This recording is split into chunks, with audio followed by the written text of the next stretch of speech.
Hello,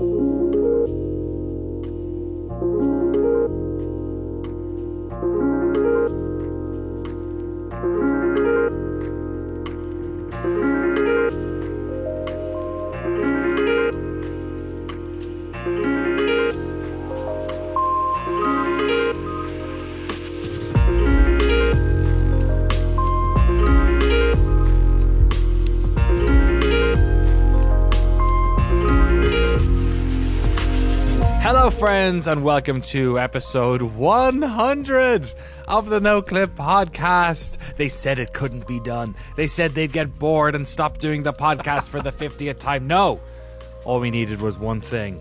An expert producer, Jesse Garasha, and he's here today for our 100th episode. Jesse, are you ready to rank 100 random video games? Oh, I'm so excited, so happy to be here. I've been thinking about this for weeks now, so yeah, let's get into it. Forget everyone else. Don't intro them. Let's just do it. Let's go. Yeah, let's just. You're right. Yeah, we got. Okay, let's rank all four of us. All let's right. do it. Danny, Jesse, Awesome. Jeremy, Frank. I'm gonna vote like for that. Frank. I think Frank's the best Yep. one. He has the best shirts. Actually, no, Jesse, you usually have the best shirts, but you don't today. You're letting the side down. Oh, best shirts, you say? There we Oh, go. Did you look not at notice this the guy. Talos Principles t-shirt? Is that on the list? I think it is. It is on the list. That's why I Oh wore my it. God. Okay. Let's fix just is get in. We got a full crew here, folks. We got 100 games. Thank you so much to the nearly 400 emails we got for this list. We built it over the course of a couple of weeks.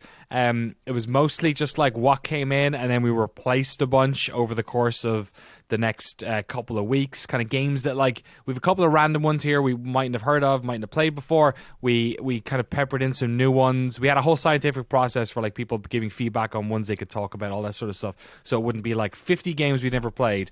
But also there's a good sort of like, there's games here only one of us has played, or maybe maybe none of us have played, maybe all of us have played. But we have those all on this list. And today we're going to rank every one of them in order of best to worst, as best as we can. So this is going to be a long one. It's also training for our Game of the Year podcast, which will be coming in December. So loads of cool stuff happening here on the feed near the end of the year. Shout out, of course, though, to our Battle Pass holders: Jason Drury, Cody Krieger, Sven Huster, Forrest Pruitt, Andy Fagan, Cameron Ladd, George Sakotis, Jacob Godserve, and Tohir Tiliav. Maybe we should rank those guys. I just see lists everywhere, and I need to rank things. Okay. We have a little process for this, but first of all, I'm just going to list in order of what they are on the sheet the 100 games. Does that sound good? Yeah, hell yeah. Okay, how about this? I'll do the first 25, then we'll go Jesse, then we'll go Jeremy, then we'll go Frank, okay? Okay, here we go. Okay, here we go. Wolfenstein Enemy Territory, X-Men vs. Street Fighter, Soccer Kid, Spike McFang, Destiny 2, Commander Keen, Absolver, Prey Moon Crash, specifically, Fallout New Vegas, Messiah, Mafia 2, City Skylines, Doom 3, Microsoft Ants, Deus Ex, Oddworld Stranger's Wrath, Grounded, XCOM Enemy Unknown, Rock Band 2, The Talos Principle, Bully, What Remains of Edith Finch, Crash Bandicoot, Warcraft 3, DayZ, and Snowboard Kids. Jesse. Okay. What do you want me to go up to? You went past 25. I think, yeah, it was... It starts 'cause at 3. The Oh, 'cause it stupid starts at Excel 3. spreadsheet Excel goes to... Yeah, I numbers. know. So Anyway. You go to... I'll highlight where you should stop. Sure, point at me. All right, go do that. There we go. Perfect. All right, Snowboard Kids, Splosion Man, Shadowrun for the SNES. Did not know that was a thing. Jedi Knight 2, Jedi Outcast, Spelunky, Nier Automata, Zool, Milk Inside a Bag of Milk Inside a Bag of Milk, StarCraft Brood War, Vampire Survivors, Super Meat Boy, Return of the Obra Dinn, Disco Elysium, Citizen Sleeper, Far Cry Primal, Glover, The Elder Scrolls 4 Oblivion, Super Mario World 2 Yoshi's Island, Darksiders, Disney's Hercules, Rise of Nations, Cannon Fodder. All right, coming in at the next 25, we got Prince of Persia 2008, the reboot of the reboot. Gomon 64, more commonly known as Mystical Ninja in the United States. Conquer Live and Reloaded, Slay the Spire, Armed and Dangerous, Spelunky 2, Sensible World of Soccer, City of Heroes, Sierra SWAT 3 Close Quarters Battle, Sonic the Hedgehog, Rain World, Suikoden 2, Battlefield 2, RuneScape, Jet Set Radio Future, Mutation of Johnny Burger, James Pond 2, Split Second, where there's a dash and it's split dash slash second, MDK, Secret of Evermore, Pathologic 2, Metroid Prime, exclamation point. Mega Man Legend. I can't remember which if it's plural or not. I copy and pasted these, so some of them might not be exactly the right Cool. name. I'm sorry. That's all right. Zone of the Enders, Star Wars Dark Forces, and Planescape Torment. And then we also have Shadowrun for 360, Baldur's Gate, Tom Clancy's Rainbow Six 3, Black Arrow, Frog Fractions, Nidhogg, Terraria, Sonic Adventure 2, FTL, Mirror's Edge, Theme Park, Death Stranding, Outer Wilds, BioShock, G-Police, The Witness, Deep Rock Galactic, SimCity 2000, Horizon Zero Dawn, Binding of Isaac, Control, The Stanley Parable, Kane and Lynch 2, Time Splitters Future Perfect, Darkwood, Dink, Smallwood.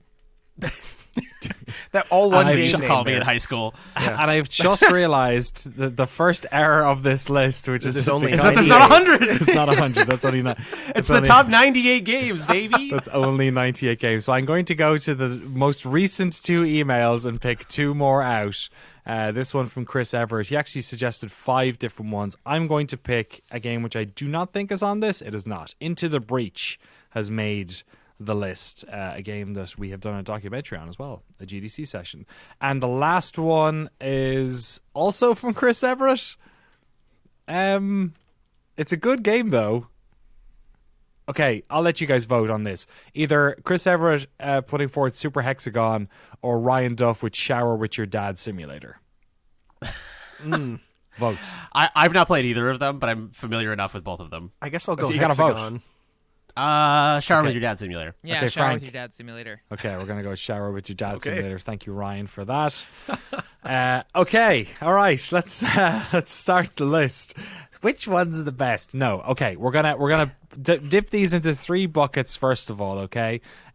Somebody in the Discord, I forget whose name it is. Jeremy, you highlighted. I this to believe me it was too. I Like Shiny. Thank you. They suggested something called was it the binary sort method, something like that. Or is basically Insert a computer way of listing things, a sort of computer science way of listing things, where you put one thing in and you decide which one is better or worse than that, and then it either goes above it or below it. I think for 100 that's going to be difficult for us, and it might take a long time. So instead, we're going to do that eventually. But first, I want to just get everything into like a bucket of the best, the middle, and then the bottom. Okay. So the top sort of 33, the middle chunk, and then the bottom chunk. Okay, and that's all we have to do. We're going to go through... This is probably going to take the longest part. We're going to go through all of these games and decide whether or not they're best, middle, or they're green light, orange light, or red light. How does that sound? Does that sound okay? Yeah. Yeah, sure. Okay, this might be painful and take forever. I don't know. This might be very fast. We'll see. I feel like this is going to be the fast part, and then Okay. refining is Yeah. going to be like ripping all of our fingernails out Okay. in a fun way. So we'll put them in the buckets, and then from there I will shift them as needs be. Okay. Wolfenstein Enemy Territory, green, orange, red, top, I middle, say bottom. Green. That's for sure. green for sure, in my Oh opinion. man, God, this is gonna be hard. There's gonna be so many games in green. Okay. Wolfenstein's in there. X-Men versus Street Fighter. I'm saying Green. middle. Yeah. I haven't. Orange, I haven't played my it either, experience with but- this game is very minimal. It's the top 2. It's definitely not red. Okay. I don't think it's gonna have the love, Frank, to get in green. So we're just gonna have to. That's how brutal this is gonna have to be. We're just gonna have to go vote by committee here. Okay. And this is the next one's gonna hurt me. Soccer Kid. Red. Has anyone else played Soccer Kid? I looked up screenshots and it looks frustratingly awful, but I haven't played it, so The premise is funny, so I'm saying middle. Okay, I would like to put this in the middle, but I'm not sure if it is. I almost would be okay with it being in the bottom because it's not going to get the votes. But let's put it in the middle. I'm going to put it underneath X-Men versus Street Fighter though, because I don't think it's better than that, and I respect Frank, and I'm sorry to Frank that it's already not in the middle. Spike McFang, what is this? Okay. Spike McFang is it's like an action RPG, Japanese 90s ARPG for the Super Nintendo. It's definitely not green tier. I don't think it's red tier. It is a very competent but not amazing action RPG. I think it's middle tier. Okay, is it better than X-Men or Soccer Kid? Wait, didn't we better. already do this one on the Yeah, last this was the podcast? last episode. we did. 2 episodes It's ago, definitely better than Soccer Kid, and I haven't played Soccer Kid. I feel confident saying that. Better than X-Men versus Street Fighter. Frank, is X-Men versus Street Fighter one of those games that was like? Because I know Marvel versus Capcom and like those games. Is it how far below that tier is it? Well, it's the first one of those, and the sequels only get better, peaking with Marvel vs. Capcom 2. But yeah, It's better than So Spike McFang is below X-Men versus Street Yeah. Fighter. Okay, fair. I gotta make sure I'm getting these in the right order here. That should be the middle of that one. Those should be the middle of the next one. Okay, we're good. Okay, Destiny 2. Any lovers for Destiny? We've all kind of played it. Frank, you've played the most. Is it Yes. going in green? Is it going in the middle? I think so, absolutely. Okay, is it better than Wolfenstein Enemy Territory, folks? This is a hot take. I think Wolfenstein Enemy Territory probably goes above it, but I think most people would heartily disagree with me. I don't know. I feel like if Is you're the playing love- it for its heyday, I feel like nothing topped Wolfenstein's like 2003 online multiplayer days, even in my own personal experience. Whereas Destiny 2 is fun, but Wolfenstein I have fond memories of. So I would put Wolfenstein above Destiny 2. Okay, Fair. cool. Frank, what do you think? Or sorry, Jesse, what are you thinking? Destiny 2. I mean, Destiny 2 is a job. Anyone that has that is effectively doing labor for free. So I'm going to put that below Wolfenstein personally. Okay, I like it. That's for the proletariat. We'll put Destiny 2 is technically 17th at the moment. We'll see where it lands. Commander Keen. Yeah, this for me. This is. I don't actually. God, do I? I don't even know. Frank, you're the only person who's also said that they have something to say about Commander Keen. This is for the. Sorry, well, a little bit of preamble, I guess. Commander Keen is the id Software 2D platformer they made before Doom. So in case you didn't know what that game was. Yeah, so for me, it's like it's legacy, it's history. There's always homages in all of their games moving forward. Yeah. So I think, I don't know. I feel like because of its legacy, it at least belongs in middle. Yeah. I wouldn't put it green. Better than X-Men versus Street Fighter. I'm gonna say it. I think it has more historical relevance. Yeah. Okay, we'll do it there. Absolver. I have not played this. Did this come out this year? No. No, this was like No. It's like I don't know, 2017, I wanna say 2018. 15, 16. Yeah. Okay. A couple My years ago. only experience with Absolver is I played it at E3 in the Devolver Hooters parking lot. They had all the Airstream trailers set up, and I went into an air-conditioned Airstream and played Absolver. It's like a martial arts fighting game. It's cool. I don't think it's green tier, but it's definitely not red tier. Okay, Absolver by Devolver. Middle. We feeling middle. Yeah, it's the seafood That team. middle. They knew what God, they were doing. we- Put it in the middle. Okay, okay. Does it better than Spike McFang's Soccer Kid? Yes, Oh, probably, yeah. absolutely. Is it better than X-Men versus Street Fighter? Probably not. It's probably right around the same, but below. Well, Okay. their next game I was would like a to fighting point game, out. so maybe. Yes, and I'd like to point out that as we approach number 10, we have still not put one in the bottom tier, so I feel like this is going to be a problem for us. There are I read through this list multiple times last night. There are so many bottom tier games in here. There's got the some- Glover, the official hamburger helper mascot video game. That's going in the bottom tier for Oh, sure. Jeremy's already pissed off the Glover fans. Bro, It's are you so really fucking talking bad. shit on Glover right now, dude? Am I gonna have to fight you, dude? I'm about gonna take that Glover? Talos Principle shirt, shove it down your throat. Danny's take on Mick Gordon was one thing, but this Glover thing is This just tears it, I'll have dude. to put my Glover shirt on. Unsubscribed. number 10, Prey Moon Crash. Look, it's going in the top. It has to.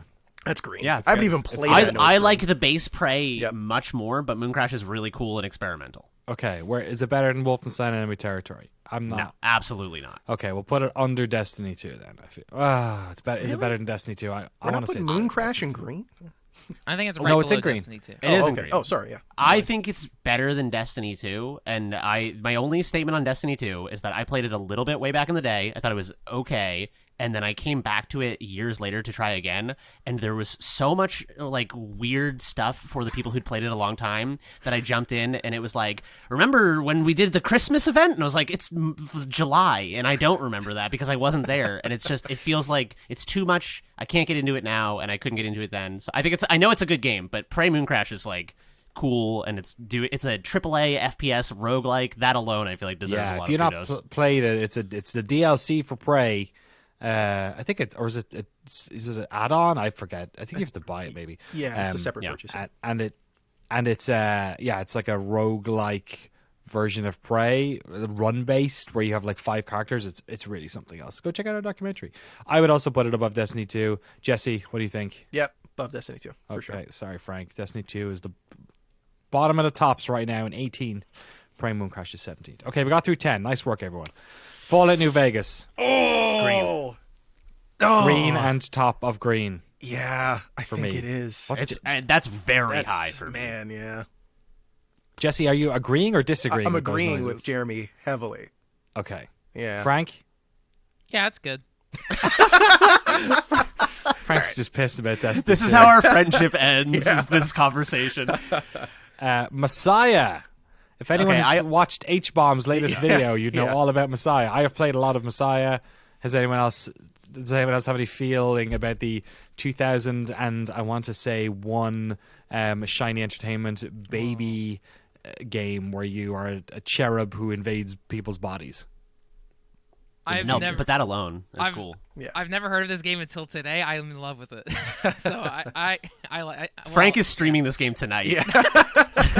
Wait till you hear the oof. I'm yeah, holy crap. Oh, that's where it's from? That's where the Yes. Roblox oof is Oh, from. Yeah. wow. If you Okay, wanna that's wow. If you want to watch a 2-hour movie about the oof, you should go check out H-Bomber Guy's latest video. Also, the music for Messiah was done by Jesper Kidd, who is Whoa. a very storied composer. I think he did Assassin's Creed. He Some of did. the He games. did He all al- the Assassin's Creeds. The All of first them, 4. okay. The first 4, anyway. First 4. Yeah. He also did Warhammer Darktide recently, which is one of those soundtracks that goes way harder than it needs to. Yeah, terrific. I don't know if it's in the green. I'll be completely honest. Let's put it in there for now. I'm worried that we might underprescribe the green. Can I put it at the bottom of the greens? Yeah, it's Cusp. Sure. Cusp Okay. Green. Mafia 2. Man, it's a good Mafia game. It's the best Mafia game, maybe. I've not played Mafia 3, though, so I shouldn't say. It's better than Mafia 3. Mafia 3 is just okay. I've only dabbled. I've like played Mafia 2 for 5 minutes at a friend's house or something, so I can't really speak on this one. If you like Yeah. open world games and you only had a PC, it was pretty great because a lot of those GTA games did not kind of make it over or work very well. Frank, do you have any love or knowledge of Mafia 2, the It's sequel? so funny. I played 1. I played a lot of 3. 2 I have not touched, Wow, but okay. I do think the Mafia games are neat, so I would still chuck it in the yellow of like, oh yeah, these are still like, just to represent the franchise itself. Yeah. Where does it feel like it's landing in yellow? Let me see. Below Messiah. No, maybe above Messiah. But you could actually play and beat and enjoy No, Mafia 2. Messiah's Oh. in the top, man. Oh man. We're- Yeah, sorry. Above Absolver. Above Absolver. Yeah. That Yeah. feels fair. That actually is kind of where I was thinking too. Okay, let's do that. City Skylines. This is the game when EA would stopped making Sim Cities. Some people in, I assume, Europe went, "Oh fuck it, we'll do it." It's a really good video game. Jesse, you seem to be you've said here you've played a bunch of it. Where do you rank City Skylines? Yeah, it's I like it a lot. I would put it above. Man, that's tough actually. Yeah, I don't know. I would put it green, but I think you have to be a specific kind of person to like that kind of game. Also, you have to spend like $300 to get all the features in classic Paradox fashion. Yeah, that's not a burn. They need money. I understand. I would put it. I don't know. That's tough. I'd put It it. kind of feels green to me too. Yeah. It's, like it's kind of best in class for that genre, which to me feels like it needs to be in the top third. Yeah, I haven't played City Skylines, but I have to give it credit for preserving the legacy of those kind of genres that died out after the 90s. Like I when I go back and play old sim games like SimCity and Pharaoh and things like that, I constantly wonder why people aren't making games that remind me of that. I mean, there's a few of them, but they're way less common than they used to be. So I think they're keeping the torch lit in a cool way. Yeah, and it's kind of still relevant. And I think this game came out in like 2012 or something, did it? I feel like it's been around for a while. Maybe if I Google it, it's, what do we think? 2005? Okay, so it's quite a while ago. Yeah, all right. That doesn't seem right. Top feels like top. What do you Yeah. think? Like in there, where is it? Where is it in relation to Destiny 2 and Messiah? Is it above Messiah, underneath Destiny, or It's definitely above Messiah. It's definitely. I still don't know Messiah's why gonna we have slip. that one there. Yeah, Messiah's getting bumped out for Yes, sure. easily. that's fair? That's Is it better than Destiny 2? Yeah. That is a controversial topic of Is it? discussion. You seem to really think people like People Destiny. love, dude. People. Maybe it's because I follow a bunch of game devs and that's their guilty pleasure on social media. But like, I see nothing but love for Destiny 2. I see nothing but people talking about how Destiny 2 is the place where they hang out with their friends. They love it. It's like the fucking bee's knees. Totally. That was I the always game feel like that- an outsider not liking it. That was the game that got me through quarantine. Is like that would be at least maybe once a day or at least once a week would be a solid like I don't know at least 4 hours a week just listening to podcasts and enjoying that game. It was outer space, the visuals, it feels good to play. Like it's such a it's like going to sleep in Destiny. I don't know. So it's like such a cozy game. It's like a warm blanket. Really, it's like. When you're in the flow state of Destiny 2, it's like being on Space Mountain in Disneyland. It really is like when you're fucking in it, it's that good. That's why it's like. But it's not as good as Wolfenstein Enemy Territory, according to you. Dude, I feel like the battleground. At least my equivalent was Return to Castle Wolfenstein of Xbox Live, but the multiplayer deathmatch of original Wolfenstein, I really like and adore. To me, Destiny 2 is not a social game. It is. I play that by myself. I like. Wolfenstein is chaotic multiplayer, but yeah, I don't know. I feel like they're different games, so it's hard to equate them. Sum up the podcast. Yeah. I think City Skylines is comparable to Destiny 2, I would say, because Destiny 2. I have to offset my personal feelings about Destiny 2 and know that a lot of people really love it. We can't spend more than 5 minutes on City Skylines. We're going to be here forever. Yeah. So we'll put it there for now. Okay. Tuck it right by Destiny 2. Underneath, I also like the idea of referring to Wolfenstein Enemy Territory as original Wolfenstein. I think for some people it absolutely is. Yeah. It's probably this like sixth Wolfenstein. It's like the second reboot, I think, of Wolfenstein, because it was the pre-Wolfenstein 3D ones as well. Thankfully, none of these made it to the list because I don't think any of us are old enough to talk about those. Speaking of id Software, though, Doom 3. Frank, you like this game. I like this game. It's going in green, right? It's yeah. Oh man, yeah. It's a cool game. Damn, because I think even like.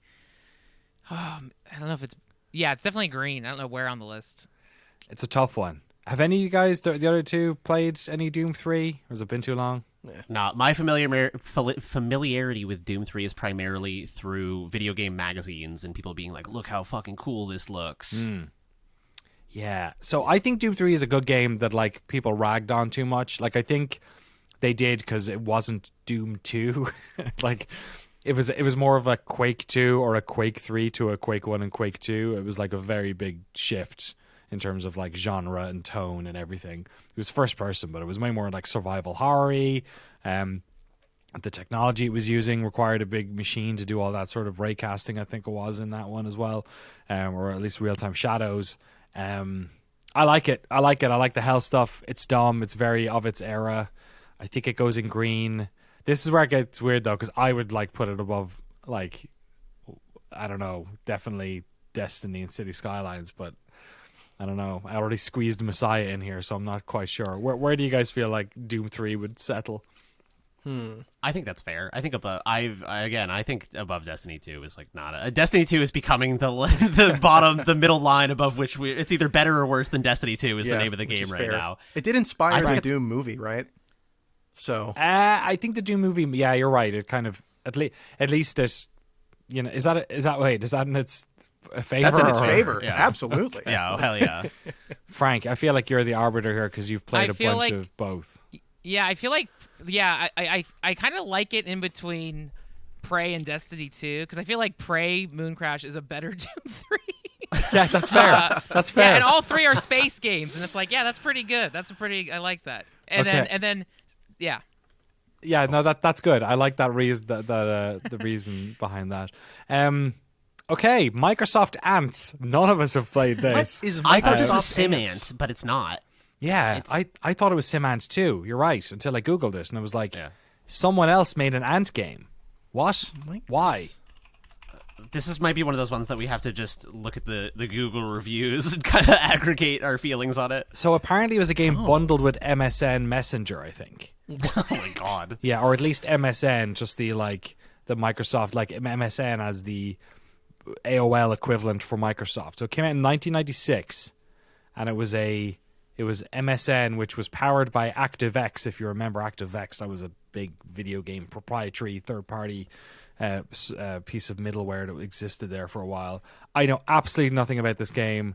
What do we think? What's the sort of critical response to it? Because to me, this is our first bottom. Yeah, I'm thinking red. This easily. this game has bad vibes to me. This game is if it's the bastard child of Miniclip and Broderbund, and it gives me bad Whoa. fucking vibes. See, I feel Wow. like you don't want ants in real life. You don't want ants on this list. So it's like, get them. So true, yeah. dude. That is true. Yeah. That's so true. Okay, Microsoft Ants is in the bottom, but it's the middle of the bottom, which means it is now the sort of milestone by which we rate every other game. Okay, so in the I bottom. want to justify putting it in bottom tier and just say that in the summary they use the word combant for combat Oh, ant. fuck it. Is there And something below that? red? That alone is that's bottom tier Yeah. puncraft. Easily. Combat. Combat. World of doesn't- Minecraft. A world of puncraft.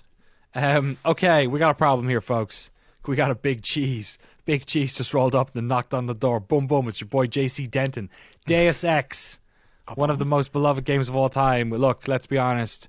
A lot of our viewers are here for the Sims, and we give it to them in spades. We feed that slurry into their mouths. We do it all the time, even when they don't want it, like Weird West. We feed it to them. Enjoy the Sims. They're good for you. Deus Ex, I'm guessing it goes on top. Is it better than Fallout New Vegas is the question. Oh God, that's hard. Yeah. I enjoy it way less, but I think it is in terms of like cultural importance, I think it's very high up. It's right around, for me, it's right around New Vegas. Whether it's one above or one below at this point, I can't say. It's really hard for me to say. Okay. Yeah. Yeah. It's tough. What do you think? What do you guys think? I've played Liberty Island like 5 times, and I've never gotten past that. So that's my review on it. Okay. I'm going to share the screen because I've just realized we didn't do that, and maybe for the video version it might be good to have this up. Oh, cool. Good idea. So I'll put that there. Frank, what do you think then? Deus Ex or Fallout New Vegas? Well, it's funny. I feel like Fallout New Vegas is a lot more accessible, just in terms of like I got way farther in New Vegas than Deus Ex. Deus Ex, I feel like every game developer designer we've spoken to, it's like so pivotal in their toolkit.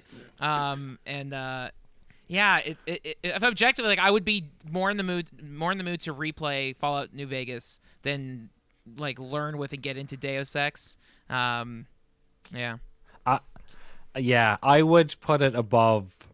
I think a lot of people would argue it's like, if not the best immersive sim, the most influential, the sort of one that legitimized immersive sims, maybe from the sort of, more esoteric thieves and arcs fatalises and ultima underworlds of the world to, sci-fi. Like I think without Deus Ex, the whole like RPGification of first-person shooters probably doesn't happen. Like it kind of made that happen as well. Good point. Like outside of whatever happened in immersive sims, and I really like New Vegas.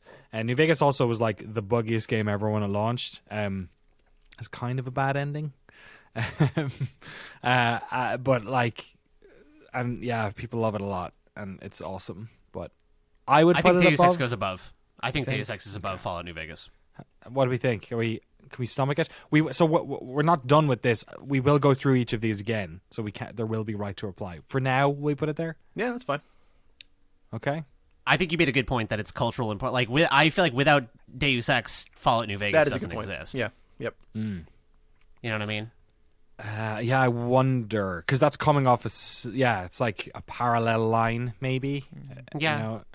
But yeah, you're right. Maybe Fallout 3 doesn't exist, which means Fallout New Vegas. Yeah, you're right. Yeah, that's not. There's a video essay that gets a couple 100,000 views in that. Jeremy, stick it in your bag, Okay, in your cool. back pocket. Okay, I now will. we're gonna really piss people off because nobody's played this, and I know it's a beloved game. Oddworld: Stranger's Wrath. Resounding crickets from I the know. peanut gallery. Yeah. Sorry, fans feel of bad 'cause, like, Oddworld. Because I think there's like an HD remaster. It's a game I've always wanted to play. Like even since I saw it feature on like G4 TV back in the day. Like, and but I just never touched it. Yeah, this is the I want to say Xbox One. It wasn't a launch title, I don't think, but it was pretty. It was like an early Xbox original Xbox. I mean, title.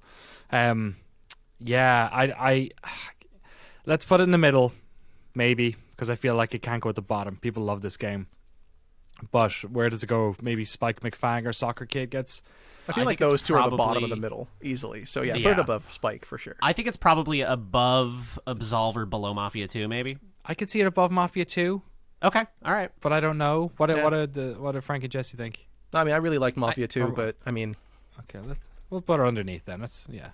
Cool. Yeah, I think for how unique it is, Yeah. and it's like aesthetic and Western vibes, like it's like I think that's cooler than Mafia 2. no, totally. Yeah, I that's think, it. I think Oh, they- yeah. they're right on the same level. Okay. Okay. Grounded, and from one Obsidian game to another. Yeah. Fallout New Vegas is second. Well, it's 15th technically at the moment, but we're getting there. Second from the top. Grounded. I've not played much Grounded. I don't think anyone here has played any Grounded. No, No, looks it looks cool. amazing. It's got giant bugs looks really and cool, shit. but We put it under Soccer Kid. man, I don't think it's bad. Yeah. hope no one's watching this that would- works there. Wait. Yeah. Sorry. Are you thinking it's not as good as Soccer Kid? Soccer No, I I'm think it's saying- probably better. I'm saying it's better than Soccer Kid. 'cause Yeah. I'm down to play Grounded. I don't know if I'll Okay. dive into. Yeah. Soccer Soccer Kid. Kid. I feel like If anyone Spike disagrees with McFang that- and Soccer Kid are like fucking intertwined. Yeah. Like, Yeah. So we just put them down here at There the you bottom go. of Yeah. the top. We'll There just you do go. that. That's the bottom bumper of orange Okay. tier. Yeah, we'll just stick them down there for now. Yeah, I is it feel like better than they're both- Absolver? Yeah. Man, I have played so little Absolver and Yeah. no Grounded, so it's very hard to weigh in. Absolver is like cool, but I feel like people really like Grounded. I feel like they're kind of similar. I feel like neither of them is a game that's incredible, but they're both widely loved by the people who enjoy them. That's fair. Yeah, Grounded's yeah. got like a 9 out of 10 on Steam. This feels better to me. Grounded above Yeah. Absolver. So I'm with Agreed, you on agreed. that. Okay, episode 20. Game number 20. We're a fifth of the way through, and it's only been 35 minutes. At least on the recording. Probably only 30 for all of you listening. XCOM Enemy Unknown. This is the Firaxis reboot, not the original games, which were known as XCOM Enemy Unknown and XCOM. I forget. They had different names in America and Europe. I've played a bunch of this. These games are awesome. What does everyone else think? I have only played a tiny bit of it. I think either Enemy Unknown or Enemy Within was the very first video I cut when I started at GameSpot. Nice. So special spot in my heart for it. But yeah, I don't know. I like XCOM okay. Where does it fit on this list though? For me, it's green. These games were pretty great. But yeah, it's tough as to where it goes in green. I think above. I think City Skylines Destiny is kind of where this one goes for me. For me, I love XCOM 1 and 2, and that's also why I'm so excited for Midnight Suns is like I just love Right. that type of gameplay. So it's like my initial thought is like I would even put it above Prey Mooncrash, or even above Wolfenstein. Like I really like those games. Those are also games that are good single player games to get lost in. There's also is a lot of that RPG customization. Every time I do an XCOM campaign, I will make like my friends. No, yeah, I've always like made my friends, and it's always been so fun. Like the character customization, like the game. I also love alien stuff. So yeah, I think it's definitely below Fallout New Vegas. I like it more than Wolfenstein. I think it's better than Prey. So that's where I really like it. Yeah. Hand on. I didn't think it'd have the votes, but hand on heart, I'd have it above Enemy Territory, but under New Vegas. I'm right around the same. I'd say above Mooncrash, below Enemy Territory, but I'm cool either way, and we can massage it later. Jesse, you said you hadn't played it on our little staff list here. Do you have any feeling though either way? Any gut feeling? Yeah, I mean, I on haven't it? played it, but from what people have told me, it sounds like entirely the kind of thing I'd be into. I like that sort of make your team, have them, you have an attachment to them as time goes on. You lose them. I mean, Darkest Dungeon does kind of the same sort of thing where you get characters. I've played a lot of games that do similar things, and I think, at least for that, I would put it probably above Mooncrash, but I also haven't played Mooncrash, but I also like Deathloop a lot. This is getting harder the more we go. Yeah, you know what? Put it above Mooncrash. Why not? Let's do that. Is That's it Enemy my thought. Territory That's my above vote. that though? What do you think? I think Enemy Territory is better than XCOM Enemy Unknown. Both have enemy in the title, which is making this way harder.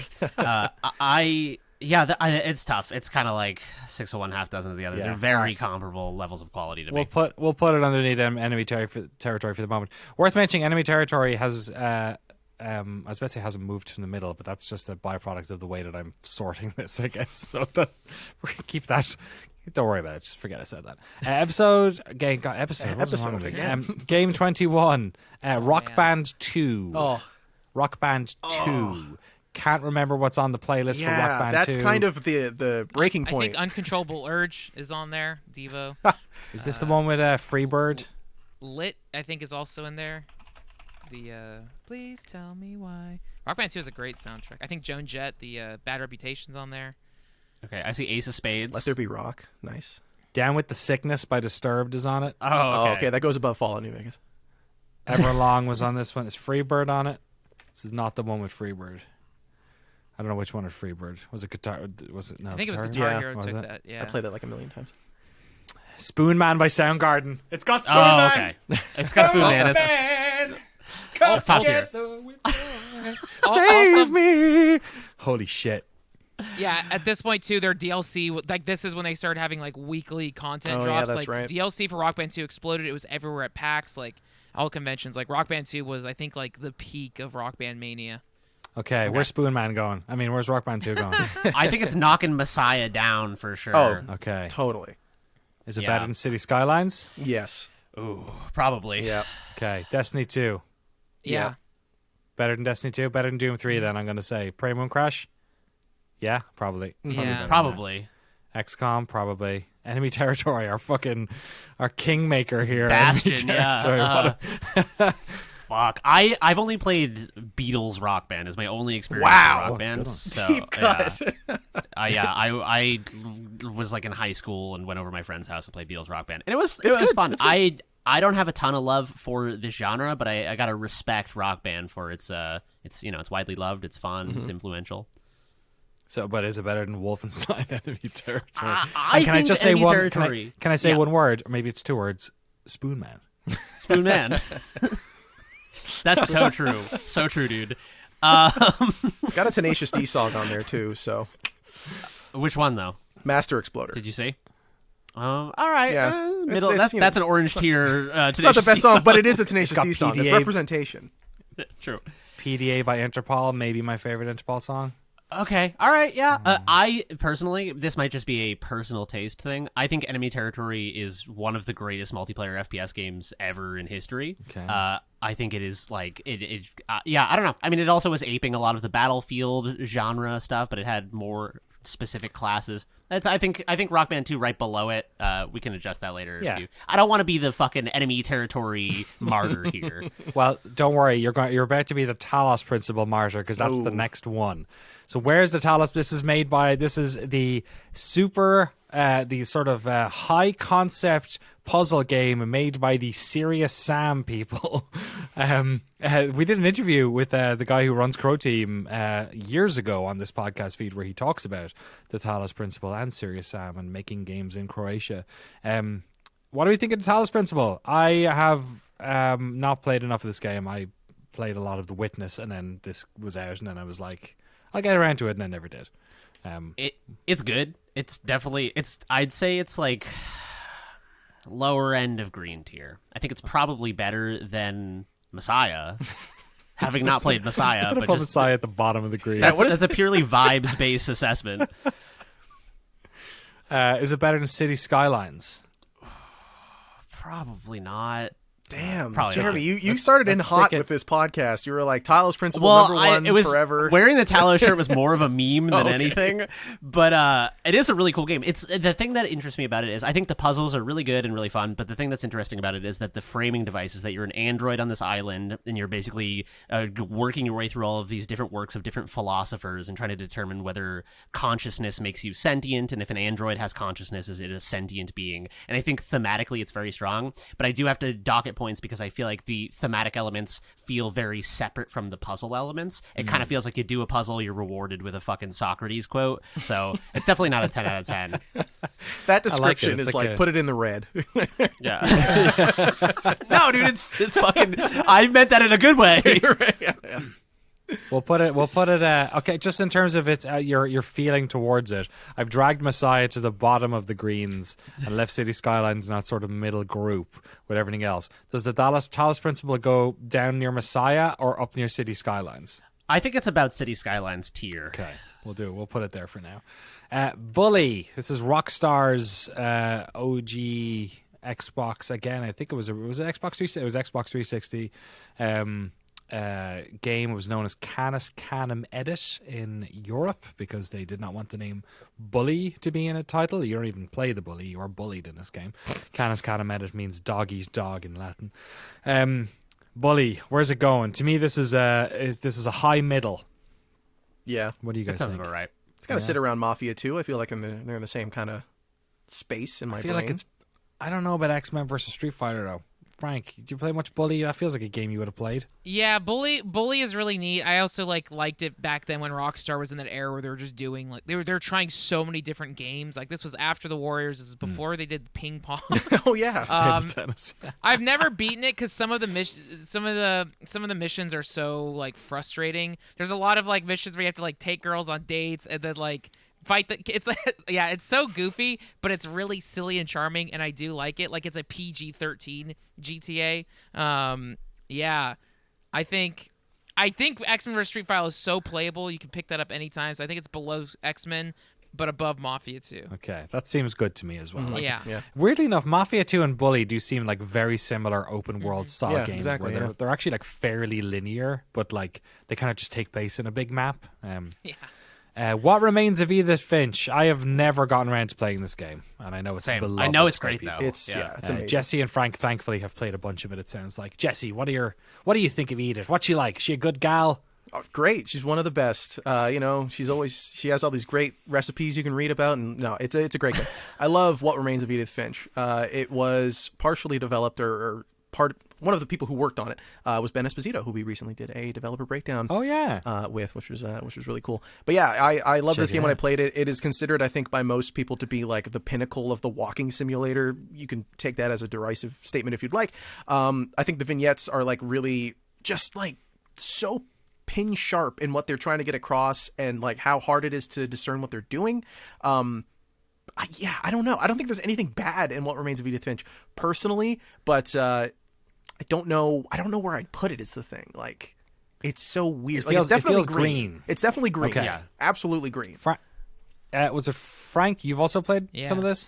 Yeah, to me, this came out also at the time when Annapurna was really starting to define themselves as a publisher, even what indie art house game, that prestige line of gaming, and every vignette is amazing. I think a lot of the fish cannery mission is one of the most profound, it is such an amazing moment. That was also a game that I encourage a lot of my friends who are on the edge of being gamers. I was like, hey, check this. It's such a good game for everyone to play because it's just breathtaking storytelling. It's such a cool game. That even looking at it, I'm to me, it's around the same level as Doom 3.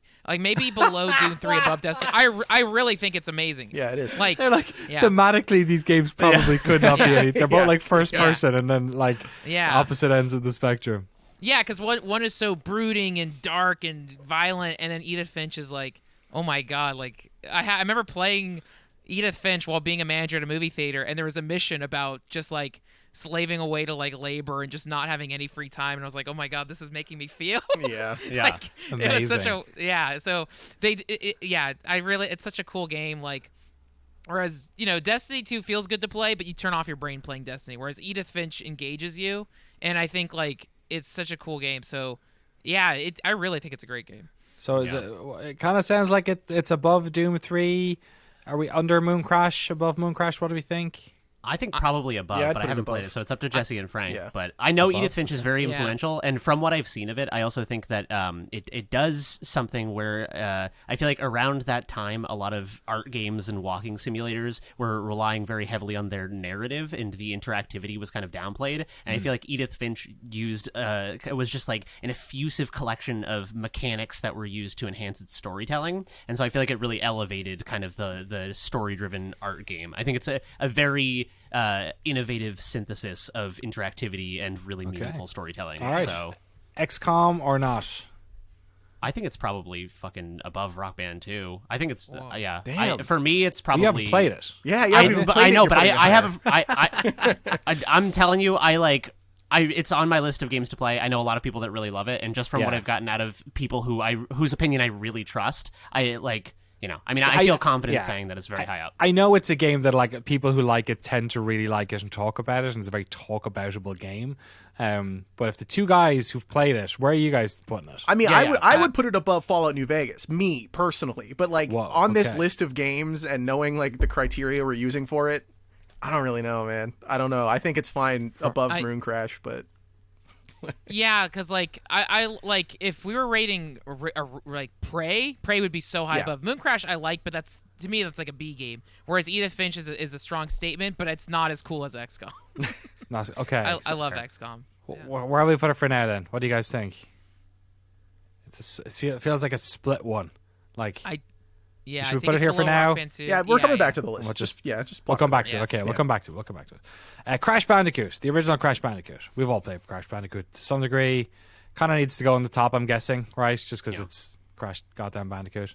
Yeah, there's a real like influence rather than I want to play this because I do not want to play Yeah. Crash Bandicoot. No. Yeah, my thought is it's like bottom like it's like yellow green where it's like it's cool, but it's also frustrating as hell to play. Yeah, maybe put it above Messiah.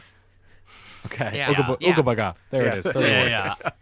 I played it for the first time very recently. And cool. It was maybe I've been going through a bunch of PlayStation games this year.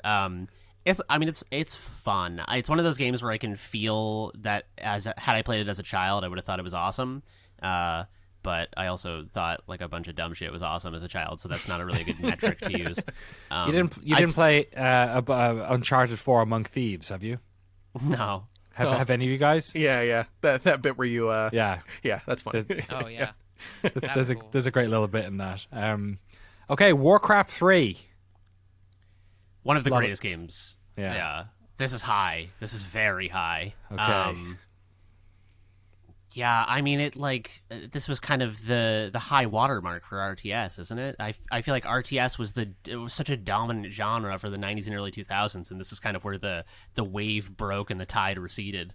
This is one. I know it's the first 3D Warcraft. Is it the first like 3D real time strategy game? Like when did StarCraft 2 come in? No, definitely after StarCraft 2. It's definitely before StarCraft 2. Yeah. And StarCraft 1 was 2D. Yeah. So Rise of Nations maybe was that? I don't know when that came out. I know So that Warcraft 3 was 2002. Rise of Nations was a year later, 2003. So Okay. it might be the first. Did 3D Warcraft as well, 3 so- make the MOBA genre? Like there was a mod for it, right? So that's what I'm looking up is when original Dota came out. I think it was a mod. Warcraft 3 thing. Yeah, it was I think it was Warcraft 3 as well. I was trying to remember if it was 2 or 3. Yeah, okay. Yeah. Defense of the Agents released 2003, so it's a Warcraft 3 mod. Yeah, so I mean... That's pretty like, important. This has to go high. MOBAs are... It's League of Legends and Oh, you're Dota, right. so No, the this made League of fucking- Legends. Put it in red. Put it in red. This in, no, but I mean, I personally, I think MOBAs are like the heroine of video games, and not necessarily in the best way. I think mean they're I don't great? know. Yeah, They make and you by that feel I mean good? they're awesome, and you should do them, kids. Whoa, Whoa, kids. No, I'm just that's satire. Okay. Kids with a Z. Hashtag satire. Hashtag Kids with a lies. Z. This goes high for me. So okay, we're talking above Rock Band 2. It sounds like. Is it above Wolfenstein Enemy Territory? Yeah, 100%. Is it above Fallout New Vegas? Man, This is fun. probably. No, stop, Jeremy. No? Stop. Okay, I think it's plus or minus 1 on New Vegas. Yeah, Frank, any skin in this I game? I did play a lot of Frozen Thrones, and it is tight, but I like Fallout New Vegas better. Cool. But it is, Alright. yeah, I do respect his legacy. I remember having my friends who would later get addicted to MOBAs. They were the ones being like, "You gotta try this new mod. It's called Dota or whatever." I don't know what the hell they called it. And I was like, "Okay, sure." And then I stole someone's CD key for it, and then no. Beautiful. Yeah. It's all coming out. DayZ is next. Didn't see DayZ was DayZ. there. Yeah. I think I'm the only one who's played any DayZ. Oh no, yeah, I played It's, the mod as well for Arma 3. I didn't even see that was on the list. Oh, terrific. Yeah. Yeah. So yeah, I mean, it was superbly influential. Yeah. Mostly in terms of in the mods that came out of it and Battlegrounds, obviously, and all that sort of stuff. And then the game itself, huge community behind it. Having just engaged with the Project Zomboid community, it felt very similar, where it's just like there are people for whom this will be the best game of their lives forever. And DayZ kind of felt like that for a lot of people. It seemed to bring people into Arma 3. Like, in my head, it's more successful than Arma 3 was, if that's possible, considering you need it. Or you needed it. I don't think it was standalone in the end, was it? I can't remember. Eventually, yeah, they ended up splitting it off, yeah. So DayZ, yeah, I mean, to me it feels like it has to go on the top, but I don't know if I would necessarily personally put it above some of the top of our top tier here. What do you folks think? I think it's probably above Talos Principles, and I say that as a card-carrying member of the Talos crew. Yeah, I don't disagree with that. There's not much Socratic dialogue in DayZ, though. Is that okay? Yeah. How much Aristotle does it have? Is it underneath City Skylines above Talos? Kind of. Yeah, I'm not against that positioning. That feels comfortable. Yeah. Yeah, let's do that for now. Snowboard Kids. I love this game. This game is fantastic, and it is. It's N64, not like, right? N64 it's snowboarding an game? N64 downhills. I mean, all snowboarding is downhill. I guess you don't need to see downhill snowboarding. One of there's no my cross wife's country favorite snowboarding. games historically as well. I remember I got yeah. a cartridge for her for Christmas one year. It cost a fortune. So people The love Atlas this. tax. Yeah, exactly. It's very good. It's very fun. I was a heavy-set child, and the fat guy in this game was the fastest racer, so a lot of chunky boy respect. representation. Tommy, shout out to Tommy, the big guy. You didn't even have like a cool name like Chet, Tommy. Yeah, no, it's just Why no no offense to Chet would be a Thomases cool out name. there. What are you talking about? like Chet Baker. Chet Hanks. Oh, Yeah, good point. Exactly, the coolest Jamaican guy friend. of modernity. I think that this is a good game. I don't think it's a culturally important game for the medium of games. I think it's a very fun game. So probably, Yeah. I don't know. Probably it's about Messiah tier. You think it's about Messiah tier? Is it okay? Anyone else got some love for this? Frank, you said you played it. Yeah, I had one friend who had Snowboard Kids too, but like it still evokes a safe smile, and the music is cute. Like I think it's like just like Crash Bandicoot, where it's like no, but below Crash Bandicoot. Yeah. Okay, above Maybe below Messiah. Yeah, right there is cool. Okay, we'll put it there for now. I feel like I'm the Messiah. I feel like Messiah is going to get relegated eventually. Yeah. We'll keep it there for now.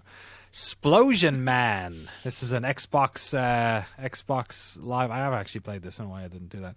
An Xbox Live arcade game with a very rudimentary sort of gameplay of you being an exploding man who can jump by exploding.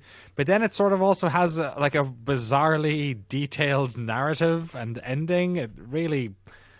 They really sort of tried very hard to make this the best version of it could be.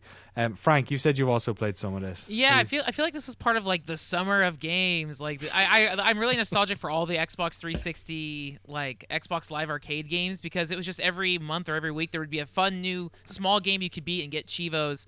And so like I don't have like fond memories of Splosion Man itself, but I did buy it and play a little bit of it. Funny enough, like it's side scrolling, but it's like it also kind of feels like playing Crash Bandicoot because you explode. You're I feel like you're jumping on boxes also. Yes. I don't know. Like I don't know. I think I liked it because on 360 we were getting away from old school platformers, and all the Xbox Live arcade games brought platforming back. So it was fun, but to me it was like a rental. Even though I bought it, it was played for like 1 week, and I never went back to it. And then they made Missplosion Man, which is kind of funny.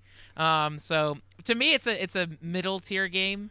Me too. I would yeah. even below Messiah. Dang, maybe below Commander Keen, below X-Men vs. Street Fighter. Yeah. Oh yeah, I'm looking at middle now. Yeah, below Absolver. Yeah. Yeah, below Absolver, above Spike McFang. How about that for Yes. now? We feel okay with that? Okay. Shadowrun SNES. I'm not sure if anyone here has played this. I played maybe 30 minutes of it one time. Okay. And it's cool. I mean, it is fine. It's a weird kind of CRPG, which is a very hard genre to pull off with a controller. Yeah, not even with an Super analog Nintendo. stick. This is like just the D-pad and with the D-pad. 4 buttons. Yeah. Yeah, it's cool. I think it deserves a little bit of credit for, not being Dungeons and Dragons inspired RPGs in a time when every RPG was like, "My lord, take the blessed sword and slay." It's like, take this gun and shoot some junkies. It's like, I feel like it deserves points for being weird and edgy in a time when a lot of games were doing the bare minimum. Not the bare minimum, but just like genre wise, you know what I mean? Right. But is it better than? I don't know. This seems like a Splosion Man adjacent game. We just pop it above Explosion Man for now. Yeah. Probably Yeah, 'cause it's Above Cyberpunk, which Absolver? is cool. Probably above Absolver. I Graham? have heard people really like the Shadowrun SNES game. I just don't think it's as timeless as some of the games of its era. Yeah. Okay, above shot for now. We'll put it there. Okay, so we're gonna take a little break once we get in like another few minutes. Let's just try and get we're at 31. Let's try and get to 40 as fast as we can. And I'm telling you now, looking at this list, this is going to be almost fucking impossible. But let's This try. is so bad, these are dude. the This is big such a ones. bad I know, stretch. this is really terrible. Okay, I'm just going to go Jedi Knight 2, Jedi Outcast. I'm the only person who has this on the list. I think this should go underneath X-Men versus Street Fighter, probably, but above Bully. Is that okay? Sure, It's a very good. I would put it above X-Men versus Street Fighter and probably Commander Keen. Maybe, I don't know. Let's put it there for now. It's a very good Star Wars third-person shooter. We all love Call of Cthulhu. Spelunky. Splunky's great. Yeah. Green. Spelunky's great. Where? Green. for sure. Wearing green. Yeah. I would say probably above Mooncrash. I don't know. Around probably above Mooncrash, but yeah, I don't know. I'm not Edith sure. Finch is in a weird spot now. I feel like 'cause some of us think it should be higher, some of us think it should be lower. So Yeah. I think it's gonna like be a tricky one to move around. I think below. Yeah, I think Spelunky's below Edith Finch because Edith Finch is like has that this. Oh man. yeah. It's tough. Okay, for now we'll put it there. Yeah. Okay, that sounds right. Okay, Near Automata. Not played it. Jesse and Frank. Man. Yeah. That game's good as hell. Yeah, that's what I'm saying. It's awesome. I think like I would put it above Prey Moon Crash. It's like right in this gold like good really solid tier of games. Like I think it's even better. I think it's better than Spelunky. Yeah. I think it's better than Edith Finch, better than XCOM. Right below Rock Band is where I shoot it. Below like Rock it's Band, yeah. awesome. Yeah. About Really? Okay. God, I forgot how much people love this game. Dude, it's if hard. man. you have to play it 900 times, but it's really good. It's so funny. Yeah. Zool is up next. The classic Chubba Chups sponsored Amiga, which I think it did eventually also come to NES and I think Genesis, Mega Drive. Zoology. Third-person platformer. It is basically the character for the Amiga. I think is in my head it was like the everyone else had Sonic and Mario. We had Zool, and Zool 2 had a Lady Zool in it. It's a very strange game. I would put it. Can I put it above Spike McFang? To me, I mean, it's sponsored by Chupa Chups, which is either I don't know if that's in favor or against it. It's also I looked up some videos. It's got like fake looking Goombas in it, which is hilarious. They look just like Goombas. Just look. Yeah, everyone probably- just Google the box art for Zool and tell me it's. I will say the box art for Spike McFang is also quite good. Ninja Spike from McFang the is. Nth I think Spike Dimension. McFang is an underappreciated game. But I think it's probably about Zool adjacent. Yeah. Yeah, this is a real. We're in the Zool zone here with these. No, Zool tier. Sponsored by Chupa Chups. Is that the lollipops? Yeah, yeah. Do you guys Yeah. call it Chupa? We call it Chubba Chups. And I we have call no them Chupa idea. Chups. I've seen this logo You're a- one time. This is amazing. Okay. And does anyone have any strong feelings over whether or not Zool should be above or below Spike McFang? Nah, I don't really care Yeah. that much about it. Let's put it on top then. Milk inside a bag of milk inside a bag of milk inside a bag of milk is a Steam adventure game that came out in 2020. I've never heard of it. I think it was made in Eastern Europe. It has incredibly high reviews. It Wow, has yeah. Oh my 13,000 reviews and 10 out of 10 on average. I do not know what this game is. Where the fuck are we putting it? Well, as a Canadian, I it heard should people really be love it. at It's least only in the middle. 20 minutes long. I should have fucking played it last night. I emulated some of these games last night, and I didn't have time for this. Yeah, I don't know. It's tough because I know people like it. I'd say top of the middle tier because we don't really know. Oh god, I can't put a 20-minute game I never played above Commander Keen. Would Yeah, you put it that's true. above Zool? I would put it above Zool. Okay, put it there. Okay. That, Yeah, which that's says fair. more about Zool than it does anything else. Yeah. Yeah, it's like Yeah. it's I like feel like ordering in it's- a restaurant when you hate a certain food and you're like, well, I don't want that. So Escargot. I know people Yeah. like escargot, but I don't want it. Not doing it. True. It's a good point. I feel like it would go above Splosion Man because I don't think Yeah. anyone's gonna play Splosion Man today, But Above Yeah. Absolver, I think. I don't think anyone. We're Absolver. We seem to be happy putting things above Absolver. yeah. sure. Sure. Stick it in. Shadowrun. We put it there Yeah. underneath Shadowrun. That's Yeah. not bad. Okay. Okay. God, I can't believe I decided this was going to be the one we speed through. StarCraft Brood War. Oh my god, Brood War is so good. The storytelling in Brood War is so fucking incredible. The cinematics are as good as Final Fantasy: The Spirits Within, which is to say they Wow. look really good, but the story's better in Brood War. Ah, man, this is really high for me. This is around Warcraft 3 for me. Whoa. Okay. Yeah.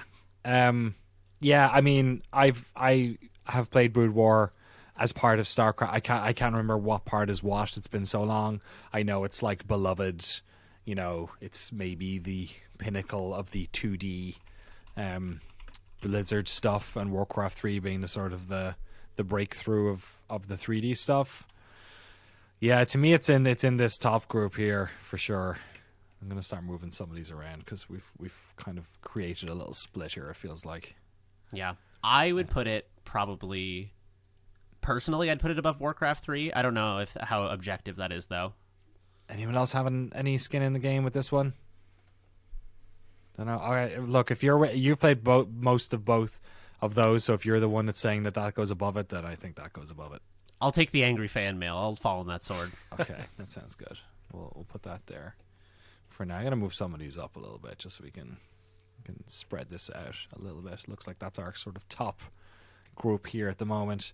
If you're watching on the video version, Vampire Survivors, one of the best games of this year, unless you're part of the Game Awards panel, I guess. I just like ragging on that. Vampire Survivors, but I'll be honest, I don't know if it's like one of the best games ever. I think it's good fun. I think it's great fun. I think it is a real Skinner box of a video game, and it's good time. I would prefer to play it above Crash Bandicoot any day of the fucking week. Yeah, that feels like a good slot for Yeah. it, in my opinion. I've only dabbled with it, so I put myself down as not having played a lot of Survivors. I think it's cool. It's not my type of game, but I appreciate that it's a fun game that sucks you in. Frank, you played it. Yeah, looks like. I'm trying to think. It's funny, like Destiny 2, I have hundreds of hours in, whereas Vampire Survivors, I think I'm now up to like 40 or 50 hours. But I think it's like the same space where it's like it is the perfect turn off your brain video game, and like it's perfect. I don't know if it'll have as much stickiness or if they'll keep expanding it or adding crazy stuff to it. I feel like once you there's a lot of stuff to grind it, but once you figure it out, it does keep surprising you. But I feel like I don't know if will I still be playing it 2 months from now. I do not know. So I don't know. But that was a great 2 months. So that's How do you feel about above Talos Principle, nestled in the bosom of another zombie game, Daisy, just underneath Daisy? I'm wearing a Talos Principle shirt, and I don't really like Vampire Survivors, and I think it's above Talos Principles. Okay, let's Yeah. put it there for now. There you go. Super Meat Boy. Oh, this is high. Yeah. This is Easily. high. This is high. Yeah. This is high. Is it up here high? Is it in the top little bracket high? In the middle there? Yeah. Yeah. What do you guys think? I think I think I've not played Nier. I think it's in this little group with Wolfenstein, Rock Band, and Nier for me, but I don't know where it is there. It also could be underneath that as well. I don't. That's kind of where I'm feeling the vibe Yeah. for Meat Boy. It's such a goddamn perfect little game. Like it's there's nothing about it I'd change. It's Yeah, great same. to go Yeah. back to and play now. It still feels really good. It's weirdly timeless. It's just a fucking good time. I do think it's above XCOM and below Nier Automata. It is such a good tight game. It's a game, you could still pick up. If anyone hasn't played it, you could burn through it now on like the Steam Deck or whatever, and it would hold up. But I think Nier Automata and all those games above have so much like more legacy or impact. But Super Meat Boy, is really good. But I think it's above that second batch of games, so above Okay. XCOM. Jesse, I can see you nodding. I know you're a big Nier fan. How do you Yeah. feel about that? Where I mean, that I is think now? that's exactly 12th. what I was thinking. Yeah, it's right below Automata. I really like Super Meat Boy, so yeah. All right, let's go for two easy ones then to close out this top 40. Return of the Oberdin. Oh man. Oh. Boy. Return of the Lucas Pope. Follow up to Papers, Please. Third person. I don't even what you call it. Dither tech. One bit. Adventure up on a pirate ship, kind of. Oh, we love this game. We also have a podcast about this as well with Lucas Pope. It's for me it's between XCOM and Edith Finch. Like I love Edith Finch, but I think because the Oberdin is even more so specific and so weird, like it shines like a beautiful pearl surrounded by witch demons that will eat you up. That was gorgeous. I think that was a great description. I think Oberdin is so good. I think it's so cool and amazing.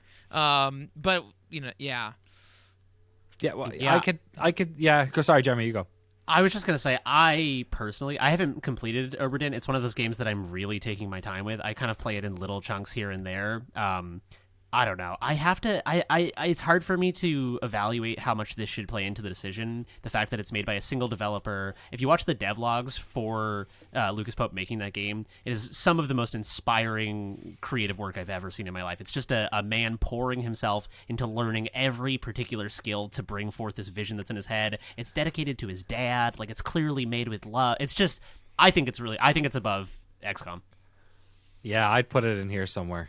For sure. Yeah. I love comparing Oberdin to Super fucking Meat Boy. That's so fucking weird. They're this both is the most like apples to oranges thing. Yeah, but also like you can see they're both indie little tiny teams, 1 or 2 person teams. Yeah, how do you feel about that underneath Meat Boy? Yeah. Okay, cool. All right, above XCOM, underneath Meat Boy, we have that. Everyone listening to the podcast, we're going to do a little breakdown of this just in a second once we get rid of this one off our plate, which may take a hot minute. The 40th game on the list, Disco Elysium. Man, Do we have our? Then Microsoft Ants need some company, guys. Yeah, I think so. Yeah, you put it at number How dare 99. you? How fucking dare you? Disco Elysium is probably my favorite video game of all time. It is one of the. It's in my top 3 of all time. Every video game I've ever played. It is.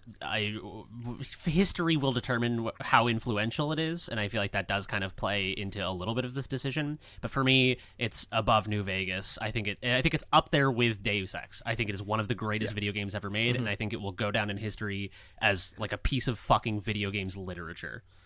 Damn, I am 100% okay putting it under Deus Ex. Yep. Cool. Is where I feel. That's fair. How do Yeah, you- I am Jesse, not what going do to say you it's feel? better than Deus Ex, but No, I agree. I mean, how many games can we think of where people are following the legal ramifications of the developers being kicked out from a different country in a language they don't speak? Like, how many games can you think of where that's actually happened?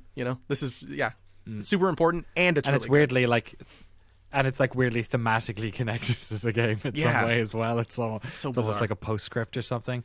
Frank, what do you think? You're smiling away there.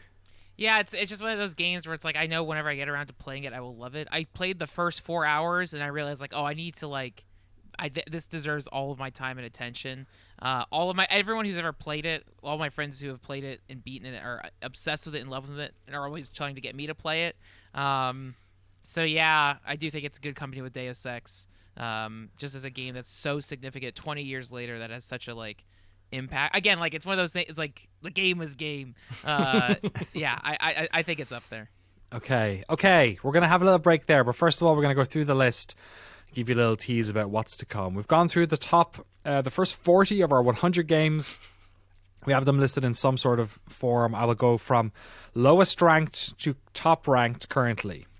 We have Microsoft Ants, Soccer Kid, Spike McFang, Zool, Splosion Man, Absolver, Milk Inside a Bag of Milk Inside a Bag of Milk, Shadowrun for the Super Nintendo, Grounded, Oddworld Stranger's Wrath, Mafia 2, Bully, Jedi Knight 2, Jedi Outcast, X-Men vs. Street Fighter, Commander Keen, Messiah, Snowboard Kids, Crash Bandicoot, The Talos Principle, Vampire Survivors, DayZ, City Skylines, Destiny 2, Doom 3, Prey Moon Crash, Spelunky, What Remains of Edith Finch, XCOM Enemy Unknown, and our current sort of top batch are Return of the Oberdin, Super Meat Boy, Nier Automata, Rock Band 2, Wolfenstein Enemy Territory, or as it's written down here, Terrory, Warcraft 3, which I did not notice. Warcraft 3, StarCraft Brood War, Fallout New Vegas, Disco Elysium, and Deus Ex. This is a good list so far. I'm feeling pretty good about it. We're going to have a little break here. It'll be no time for you folks. But just so you know, some of the games coming up in the next few minutes will be Elder Scrolls 4 Oblivion, Cannon Fodder, Slay the Spire, Spelunky 2, and I think there's a Sonic the Hedgehog in here as well. We've got some real conversations to happen. We'll be back in a minute. Okay, we're back. We have been fed and watered. I'm just settling in here. I got my hoodie on up. I have like really soft tracksuit pants on. I feel like this is what it's going to be like for Game of the Year as well. We're gonna have to like settle in for the long haul. We've done 40, so we have a bit of catching up to do here time wise. But I feel like we're entering a little bit of an easier spot here. The first game is a game that I feel like came up a lot earlier in the year, and we had two terrific champions of it. Citizen Sleeper, Jesse and Jeremy. Where do you think this lands on our list? Man, I Jeremy's love got this that game. put it with Disco Elysium face on. It's number one, baby. No, it's definitely... Okay, I'll tell you this much. It's better than... Let me find the bottom margin here. Okay. I think it's better than Moon Crash. Okay, and it's not thematically that dissimilar. This is it's kind of like a narrative-based game, indie game on like a space station. Yeah. So it is essentially you wake up every day, you roll a bunch of dice, and then as you go about being oppressed by space capitalism, you use your dice to interact with people, to do jobs and stuff. And the fun of it is kind of, if you roll a 5, it's like, are you going to use that to bond with someone you care about, or are you going to use it to do a really good job at work that day? I think it's brilliant. I think it's mechanically and narratively brilliant. It might be tricky to try and get it above some of these guys, though. Doom 3, okay. Destiny 2. I don't know. I feel like I'm going to put my hand up if it gets a little bit too high. Frank's Destiny 2 love here as well might be a barrier. I'm not quite sure. It's definitely in the top, though, it sounds like. Oh, it's top tier for sure. It's above Yeah. Talos for sure.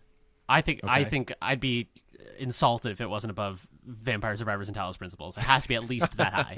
It's so good. Okay. It's so good. Yeah, it's above Jesse. DayZ.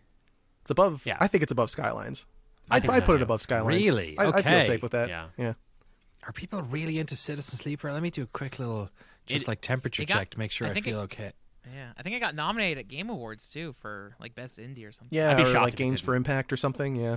So did did it? It's in that one. The Talos think so. Principle, or sorry, Vampire Survivors did too. All right, okay, it's in here. It's got overwhelmingly positive 2,100 reviews on Steam. Not that that's like the be all end all, and Vampire Survivors might be in a similar boat. It also has overwhelmingly positive, but 141,000 reviews. Oh my god. Oh, I don't know. Okay, this is okay. God, I Yeah, thought if you this use was that gonna as a be an easy barometer, one. Vampire Survivors is like top 4 easily, right? I mean, how many games have that many reviews? Yeah, it's crazy. It's like that's above, and also it's a game was sold for $3, so it kind of makes sense why it has a lot of reviews. Okay, we're hearing Passion, where it's above City Skylines, underneath Destiny 2. I think it's above, but I am comfortable with it being around there. I know Destiny 2 has a lot of love.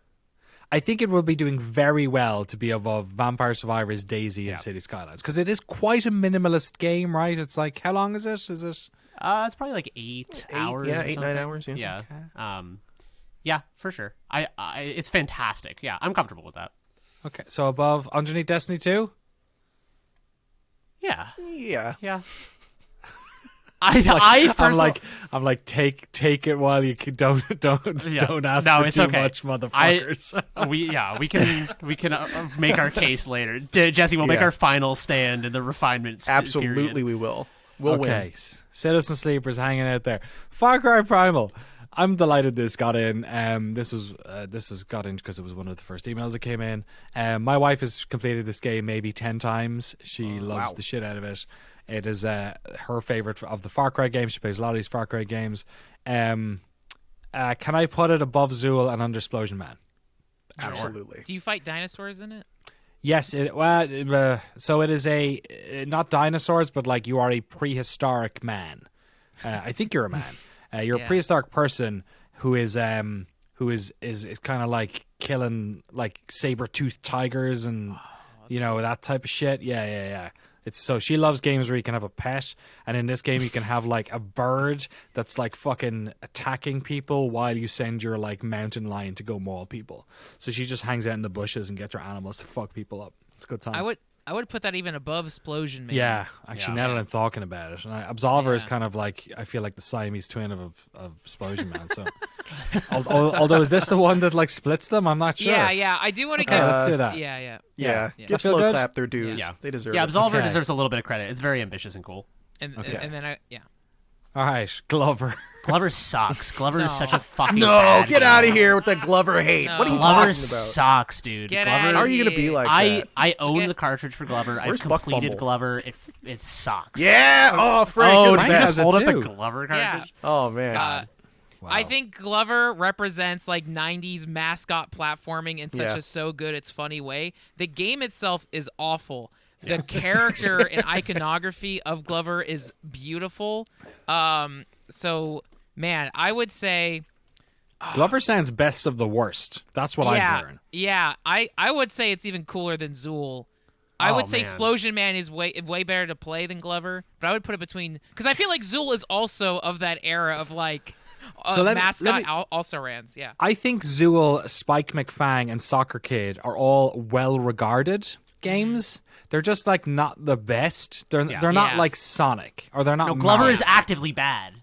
Whereas Glover is bad. Oh, so I I don't think know, I man. think like I think our sort of, if you're watching the video version, we have these sort of gray lines where we're splitting the sort of chunks of this is a slightly grayer line. It probably doesn't come across on the video. Where we're splitting the different chunks of the list. I think 66 here is the Berlin Wall, and Glover is on the east side. Sure. Okay. And the free people of Spike, McFang, Zool, and Soccer Kid live on the other side of the wall. They're very similar people, but they are fundamentally different. I think Glover is fundamentally dog shit. I think it belongs as I think it's Microsoft Ants tier. No, it's No way.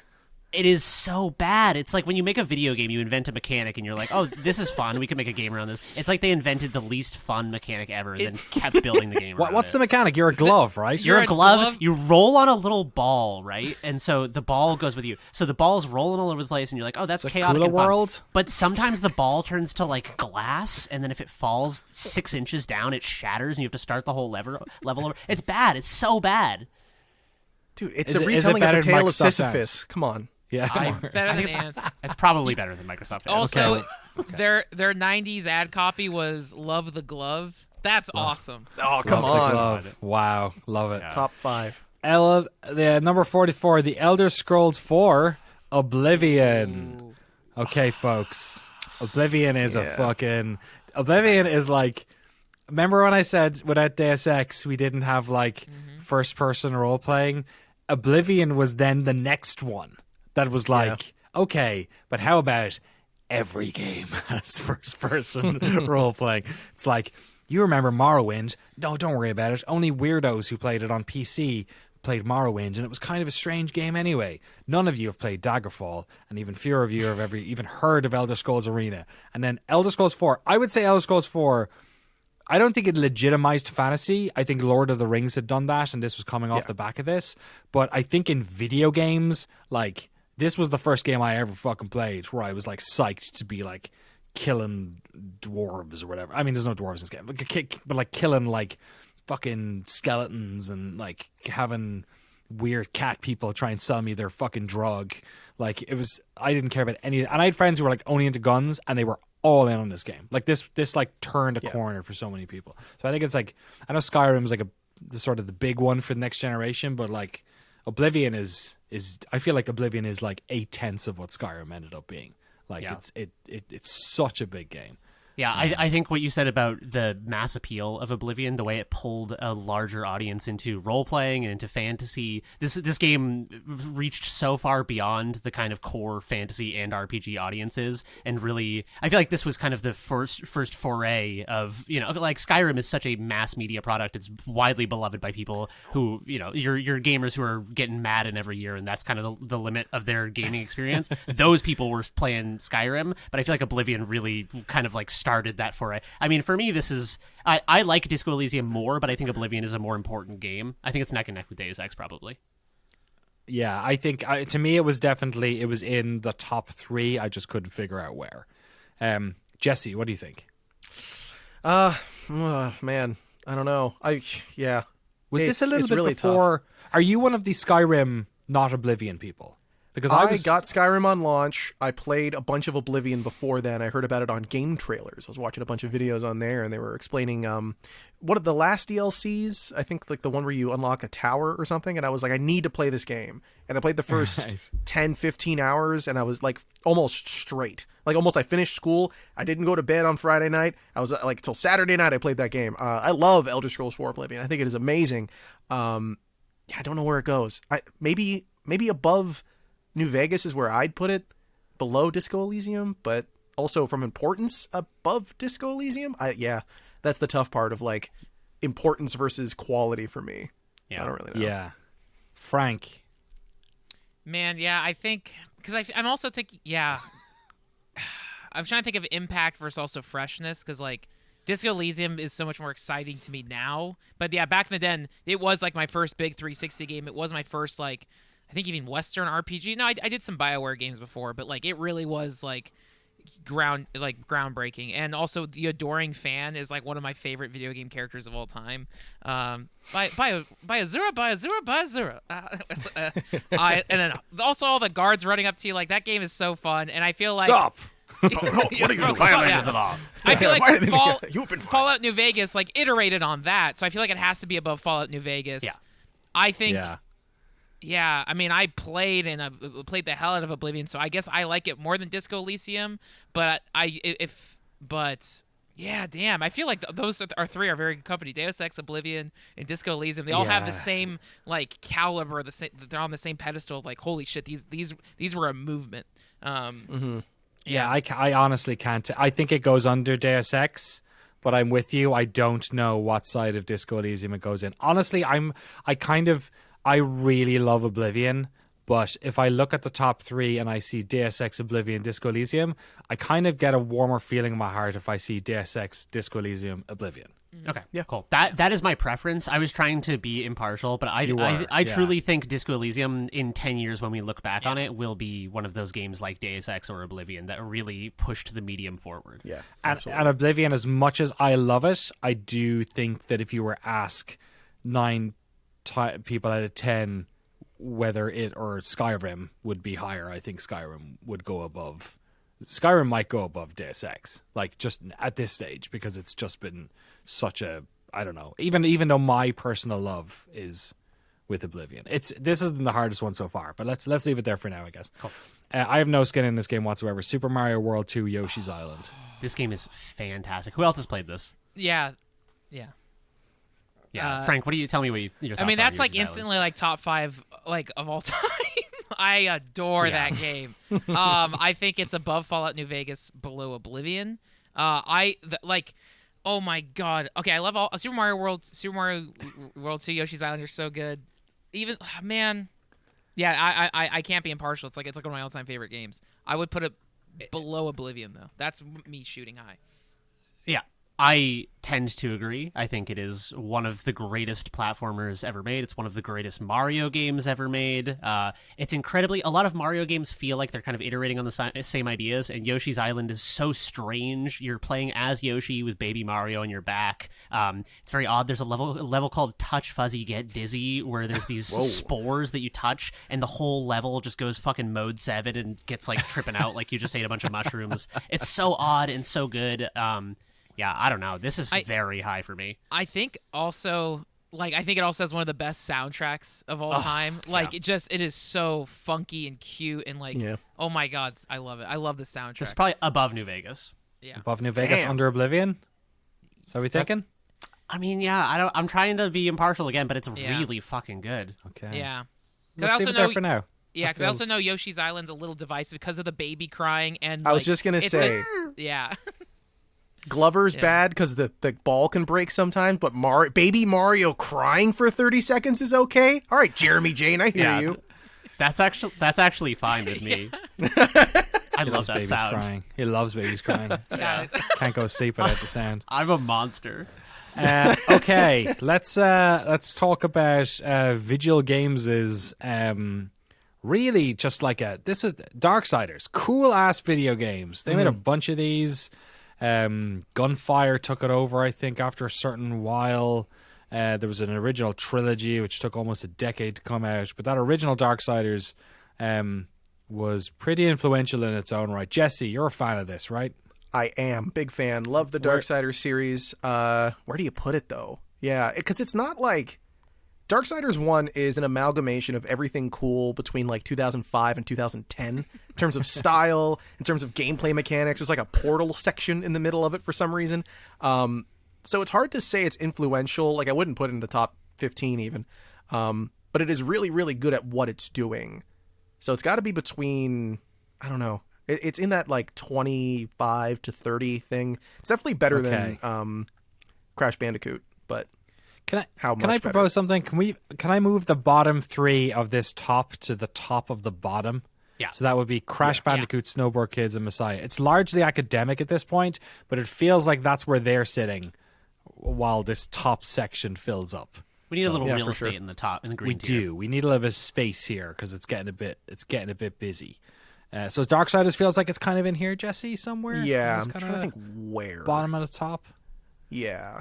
Is it Yeah, better I- than Destiny 2? can I see don't it. think so. Darksiders 2 is better than Destiny 2, but that's a different story. That's the problem, is that it's the first one as well, which I feel like Yeah. we'll run into with the Prince of Persia remake in a second as well, where there's a couple of these where the first game was maybe not as strong as the second, but better than the third. I think Darksiders. feels like. I'd put it below you like Talos 3? Principle. Darksiders 3? All right, let's put it there. That feels good. Yeah. All right, Disney's Hercules.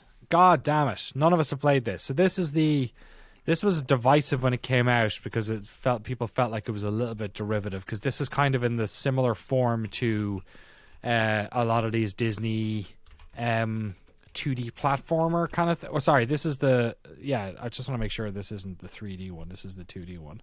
Yeah. This is, I remember this. So it kind of had like 3D graphics, but it was 2D. Oh. I don't know enough about this game. Does anyone else have any strong feelings on Hercules? I'm not a fan of the source material. It's one of the worst Disney movies to me, but then at least maybe the wrong age. What do you guys think? I would put it below Glover. Jesus. Whoa, dude. Heat. All heat. Top of the Looks bottom? cool. Yeah, I'd say slightly above Glover, but probably not by much. I don't know. I haven't played this game. I watched videos of it last night, and it kind of looked like it reminded me of the Aladdin platformer, but not as Yes, cool or original. exactly. It's that and Lion King platform. Yeah. It's kind of like a Yeah, that trio crappy of version. games. Yeah, 75 feels about right. Yeah, I think it's a real 7 out of 10, so let's just put it there. I don't know, close to 7, I guess. Rise of Nations. Am I the only person who's played this?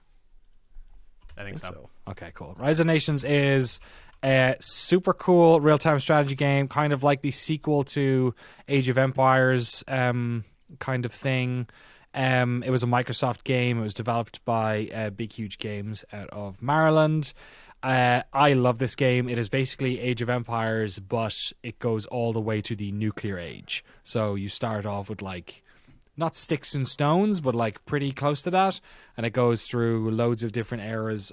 Instead of going up like in Age of Empires, you go, the different ages, the Castle Age, all that sort of stuff.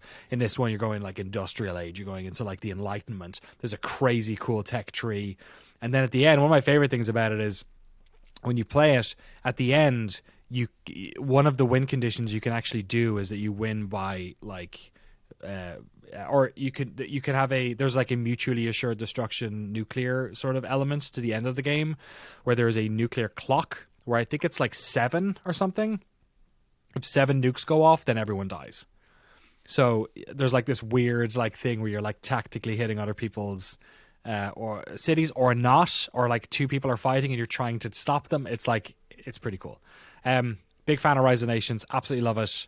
It's the one that I wish I don't know. Is there a new version of it? No, 2014 was the last version that came out. I should probably play that.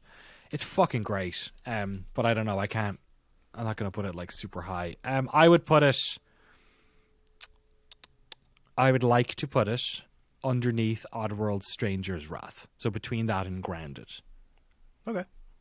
Yeah. Is that all right? I'll buy that. Okay, thank you. Seems reasonable. I don't want to. It's lower than I thought you were going to put it, given the praise. Yeah, I thought from the sound of it, I thought way higher than that. Yeah, at No, least above I Keen don't is know what if it I was has. Yeah, I really like it a lot, but I don't know if it has the sticking power. I think although it tried to be bigger and better than Age of Empires, especially given the rejuvenation of Age of Empires 1, 2, and 3 over the past couple of years, with all those new versions coming out, you don't hear the love for Rise of Nations necessarily. So I feel like maybe I love it a lot more than a lot of people do. I don't know. That's a good point. Prince of Persia 2008. This was the reboot of the reboot. This was not Sands of Time. This was the sort of very beautiful. I remember the graphical style being nice. It was like cell shaded or something. Anyone got any love for this version of Prince of Persia? Jesse, I think. Yeah, I think this one's fairly underrated. It's doing a lot of cool stuff. I think it got a lot of crap because of the whole Elika thing. Like, you didn't die, you just got slightly put back. There was no death system, and there was a huge controversy around it because of that, which ended up taking people away from this very beautiful looking and, like, narratively the story got really nice the further along that you got. I never ended up finishing it, unfortunately, but the story was like solid, interesting. I like the performances, the characters are really fun, the platforming. I think in the Prince of Persia series, I think it's the best of the ones that you play, but in terms of like importance, Sands of Time is the best Prince of Persia game of this like 3D era version of them. Yeah, the 3D era of the Prince of Persias. So I don't know where I'd put this one. It's tough. I'm with you. I do think this is also underrated. I think it's very. Heavily.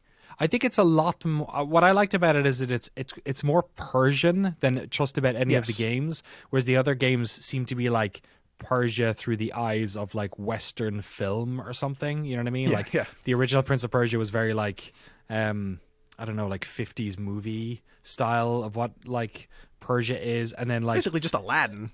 Really, I know, and then I think Sands of Time is Aladdin, 100%. Sorry, that's what I meant. And sorry, I'm talking about the Jordan Mechner 2D ones. Yeah. They're kind of like old school, like like 50s, 60s movies filmed in Morocco, kind of fucking shit, right? Whereas I feel like Prince of Persia 2008 is actually like more authentically Persian. I don't know if it is, but it felt like it was.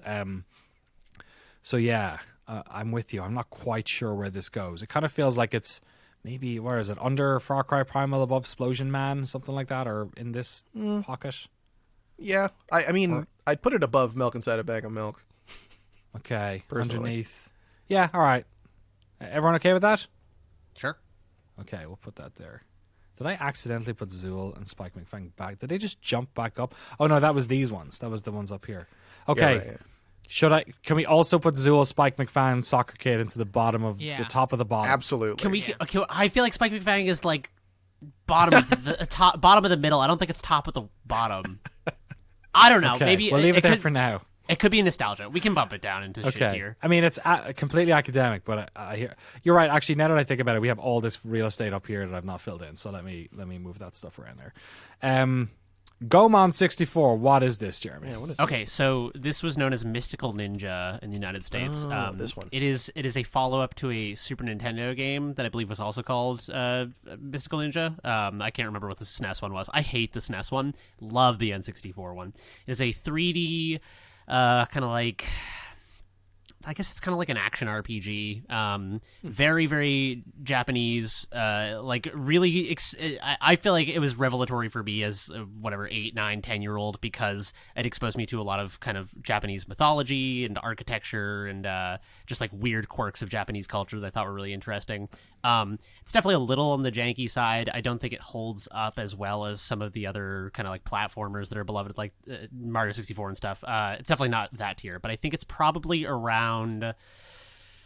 Probably like right in the middle. I'd say it's above Shadowrun's NAS, unless I don't know. I don't know how good Prince of Persia is, so I'm hesitant to say that. But I think it's probably around Shadowrun's NAS insofar as it was cool at the time, but kind of didn't age super well.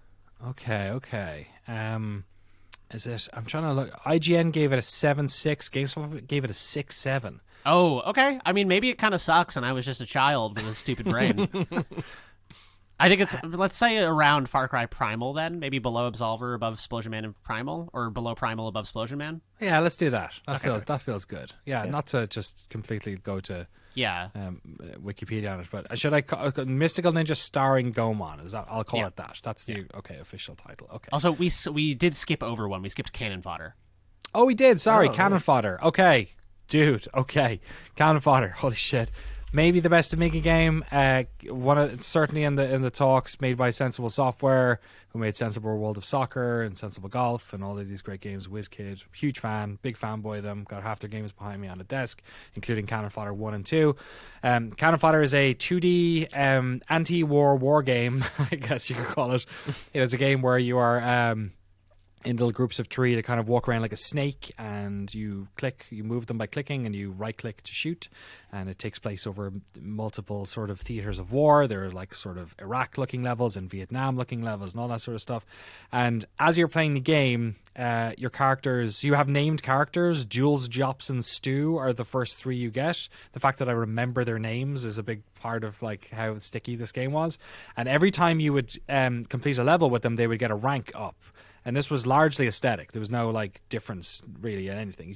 You could play the whole game. If you never got any of your guys killed, you'd complete the game with Jules, Jops, and Stu. But of course, inevitably, at level 8, somebody rolls a grenade the wrong fuck away and it blows up half the squad. Jules and Jops don't make it.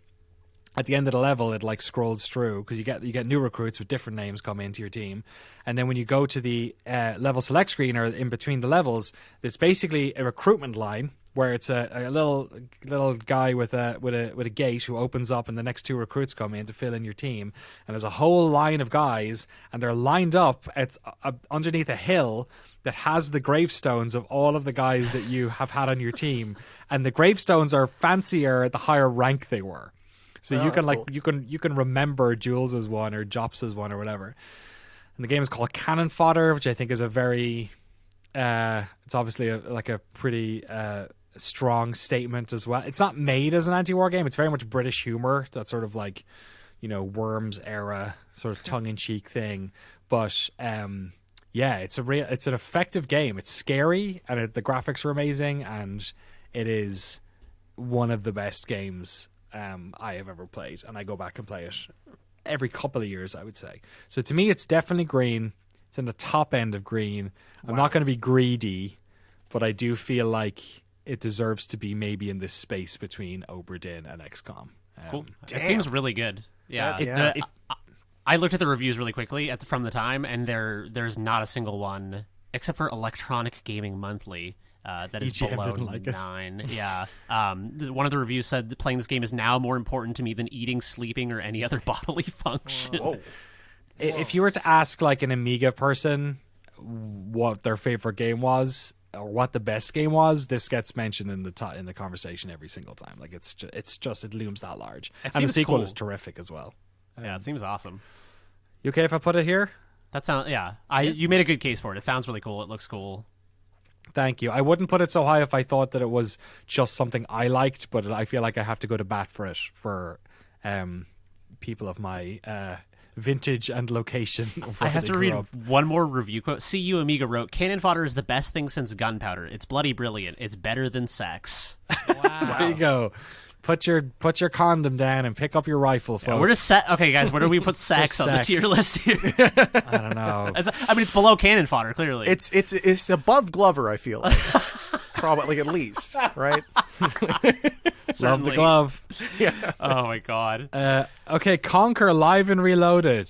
Frank, you're the only one who's played Yeah, this. I adore Conker's Bad Fur Day. It is a frustrating game to play, but I think it's so funny. So this specifically is the Xbox port, like I guess like soft remaster. It was eventually had an HD full-on edition, the Rare Replay collection. But this also introduced online multiplayer that was very fun because it just had all the silliness of the Conquer game. And there was the D-Day map, I remember. I used to play the shotgun class a lot. You would also have swords. It was Matrix shit. It was all over the place. So you get a really fun, weird, silly platformer and a really fun, chaotic multiplayer game. This is a very solid like B game for me. So I would put it maybe above Darksiders. I haven't played Talos Principle. I would put it above original Crash. Well, maybe below Crash Bandicoot. Above Snowboard Kids. I'm kind of looking at it just In here? Yeah, because I like. It's hard to put it above Crash. That's what I mean, and it's also like this is the very specific like throwaway Xbox port. So it's like you would not play this today. You would play the bad for a rare replay version. So it's like it's kind of faded in relevancy, and you can't play multiplayer anymore. So I would say right below Crash, but I think there's more meat than Snowboard Kids. Okay, that's good. I like that. I didn't realize that's what that was actually. That it was it was Bad Fur Day sort of redux, as it were. Slay the Spire, more modern game, one that people are always asking about documentary on. Came out in 2017. This is your deck building roguelike game. Where does it go? I think this is a Jesse and Jeremy situation. It is. Yes. Yeah. What do you feel, Jesse? Man, this game's really good. I'd put it above really good. Wolfenstein Enemy Territory. Like, if that's there because the game's good and because it's influential, Slay the Spire is really good, and like every indie game is just like, what if Slay the Spire, but a little bit different? That's reductionist of me. But like, yeah, it's a really fun game. I have like 500 hours in it. If you like card games, it's really good. If you don't like card games, you'll still enjoy it. So I don't know. That's where I'd put it, but maybe that's being too nice. To me, it's so mechanically it's such a piece of brilliant game design. I have to compare it to something like Inscription, and I know Inscription isn't on the list, but just to kind of like contextualize it, I feel like Inscription takes the formula of card battling and deck building and does something with it that kind of like feeds me more. Like when I finished Inscription, I felt like I'd experienced something that was more that's sticky and worthwhile. Slay the Spire to me is so brilliant, but when I completed it and was done with it, I kind of felt like I just played with a really excellent toy for a very long time. So I that's also just my personal taste. Some people have no problem with a game that doesn't have like strong themes or narrative or whatever, but mechanically brilliant. Yeah, it's definitely. Oh man, it's a top 20 for sure. Is it above? For me, it's probably above XCOM. I don't know how you feel, Jesse. No, I get that completely. Yeah, I think the thing for me is like it is missing that story element. I just have so much time in it that I'm like I can't not put it higher. Yeah, I'm okay with above Enemy Unknown. That's fine. I will say XCOM 2 is better than XCOM 1, I think, in many ways. So, Slay the Spire, we put it above that between Cannon Fodder and XCOM. That feels fair. It's a fantastic game. Okay, so I think multiple games here are ones that I've only played, except for let me just skip one and then go to Spelunky 2 because I think we've all played that, right? No, I don't know why I didn't mark that. Okay. No, I put it in last because I had Spelunky in here twice by accident, so we just added 2 to one of them. Is Spelunky 2 better than Spelunky? It's so tough. It's such a shoulders of giants situation because I think Spelunky, going from 0 to Spelunky is more impressive than going from Spelunky 1 to Spelunky 2. Yeah, I've gone back and played Spelunky. I haven't played Spelunky 2, and it's almost impossible. It's like playing like the grandpa version. It's like doesn't look anywhere near as good. You have to like hold the button to run, and it's run by default in the new one. There's like all of these quality of life things, but I 100% hear what you say. It's like it's hard to rate it higher than the original, given the import of the original and how it like opened up this whole fucking subgenre to a lot of people. I'd put it just above Spelunky. I feel like that's where it should go. Almost like academically or something. That's fair. What does everyone else think? No, that makes perfect sense. Yeah. I played Spelunky so much on the Vita. That was like my Vita system seller for me. So that's why like I would put Spelunky 2 below Spelunky. But yeah, I mean, well, I guess authoritatively, like Spelunky 2 is better than Spelunky. So I feel like they have to be together either way. It's funny having them. Yeah. I don't think I could tell anyone to play Spelunky 1 if Spelunky 2 exists. Yeah. And also Spelunky 2 is the most sequel ever. It's like very Spelunky 1 and improves it in like slight ways, but is basically, gives you the sense that you played Spelunky again. So, Yeah. Okay, there's a couple here that I think I'm the only person who played some of these, so I'll get through them pretty quickly if that's all right, and you guys can tell me if I'm right or wrong. Armed and Dangerous is a video game made by the same people who made Giant Citizen Kabuto, which is another sort of PC early 2000s game. Armed and Dangerous is a very fun game. It's got lots of weird weapons in it, including a shark gun, which shoots a shark, goes under the ground and then grabs people. Has a corkscrew bomb, I think it's called, where they put a corkscrew in the ground and twist it, and the entire level goes upside down and everyone falls up, and then it turns it around and they all die from falling. It's very, very silly. That sounds it's amazing. It's also like not that loved. It's like really liked by people, but isn't like amazingly good. I would be happy to put it sort of under Soccer Kid in the middle lot, if that was okay. Yep. Yeah. Okay. Sensible World of Soccer. Fuck. So this is made by the same people who make Cannon Fodder. It's probably it's probably more influential than, I don't know. Whenever people talk about like the best soccer game ever made, and there's a list made online, Swass is always in the conversation. It's kind of like it was forever the most beloved soccer game in Europe. There are like 12 different versions of this game came out over the course of like 8 years. It's very of its time. I have probably played more of it than maybe any other game in my life, except for World of Warcraft. I would put it either side of Cannon Fodder, basically. I think it's like up there in terms of influence. I'd probably put it just above Cannon Fodder. Cool. Man. Is that okay? That seems I reasonable. guess You so. have mentioned this game to me so many times over the many years I've known you. Swass is huge. If you were to Google reviews of Sensible World of Soccer, it would be a whole other fucking conversation. It's like it's this and Cannon Fodder are the reason why like people, they're the one when people are proud of being Amiga owners. It's those two games, and they're massive, and they're still great to play. So, okay, thank you, appreciate it. City of Heroes. It's an MMO. It's pretty great. I didn't really play that much of it. I would put it somewhere in. I would put it above. Oh, this game. The one that's not DC. Yeah, okay. Yes, City of Heroes and City of Villains were the two ones that came out. It was around it was pre-World of Warcraft. It was like when I was 16 or 17, so maybe late 90s, 99, 2000, 2001, maybe around then. City of Heroes released 2004. Oh, wow, okay. Oh, maybe there was a beta, I don't know. I think that's why. Same year as WoW. I think there was an earlier version, I don't know. Yeah, they're like very well respected and beloved early MMO. I would put it like above. I don't know. To me, it goes in the sort of like above Commander Keen under Messiah area. Sure. Okay, sorry. I know this is kind of like throwing them all in. And then SWAT 3 is another funny one because I'm a big SWAT 4 fan, but SWAT 3 is really beloved by people. Has anyone played this one? No. Either. So SWAT 3 is sort of the precursor to SWAT 4.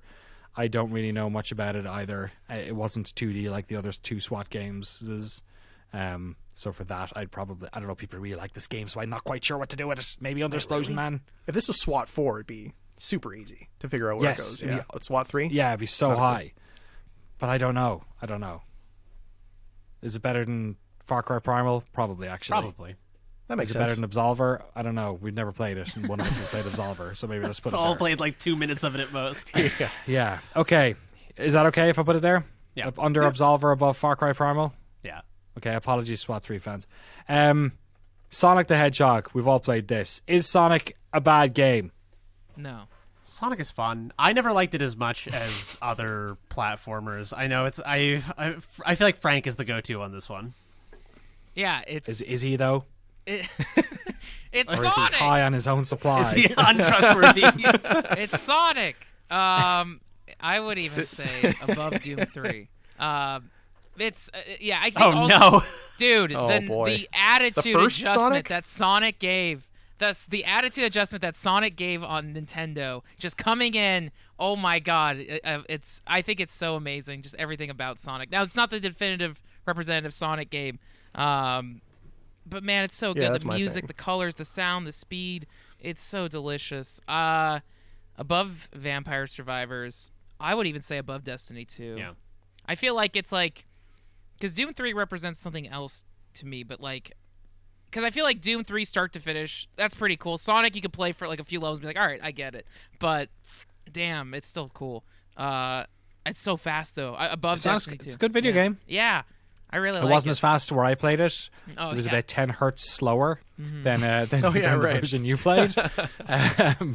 But I still enjoyed it. Yeah, I mean Sonic is a frustrating game to play these days, I think. But at the time, it was just like so. Like you said, it was vivid and had tude, and all the worlds were cool. Like I loved the casino zone and like the fucking weird, I forget what the second zone was. It was kind of Greek almost, like Yeah. all those ones. I think Sonic 2 and Sonic, it's a whole other conversation when you try and talk about the pantheon of all of them. Yeah. But like, yeah, I mean it is a really big game and a really good game. It is Sonic. Yeah. It is Sonic. I'm looking at this little hole here.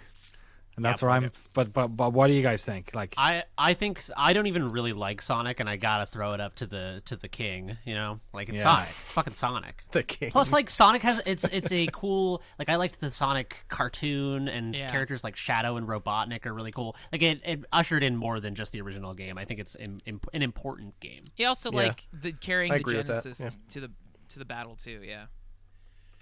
Yeah. oh, the Mega Drive. Yeah. Sorry. Yeah. Yeah. Exactly. Yeah. Go back. Get out of here. Mega You don't even live in the same country as me. What are you saying? Oh my god. So yeah, what do we think? Is it above? Where is it? Like, I honestly don't know. Well, Frank, where would you put it? It's funny. I would kind of put it right below Spelunky because I feel like Spelunky like sticks a pinky out when it comes to platforming. So it's like a little higher class. Because like I like Sonic Hedgehog 2 better. We're gonna get into Sonic Adventure 2 later, which is a whole different kettle of fish. So I'm saying Right, it's yeah. below Spelunky. That seems good. I'm okay with that. It's good. Derek, you'll be very happy to know you made a game that's better than Sonic the fucking Hedgehog. Okay, we're going to try and battle through these ones as Yeah. much as possible, okay? These next 20, we're just going to go for it. Let's go for it as fast as we can. Yeah. Rain World. None of us have played this. It came out in 2017 on Steam. It has very positive reviews. It looks... Take a look at it, screenshots, and tell me what you think of it. Where should it go? Looks kind of neat. Is it I know people like this game a lot. Yeah. Under Splosion Man or something? Yeah, it's around Splosion Man because it's probably cooler than Splosion Man, but it wasn't part of the summer of Xbox Live Arcade. So I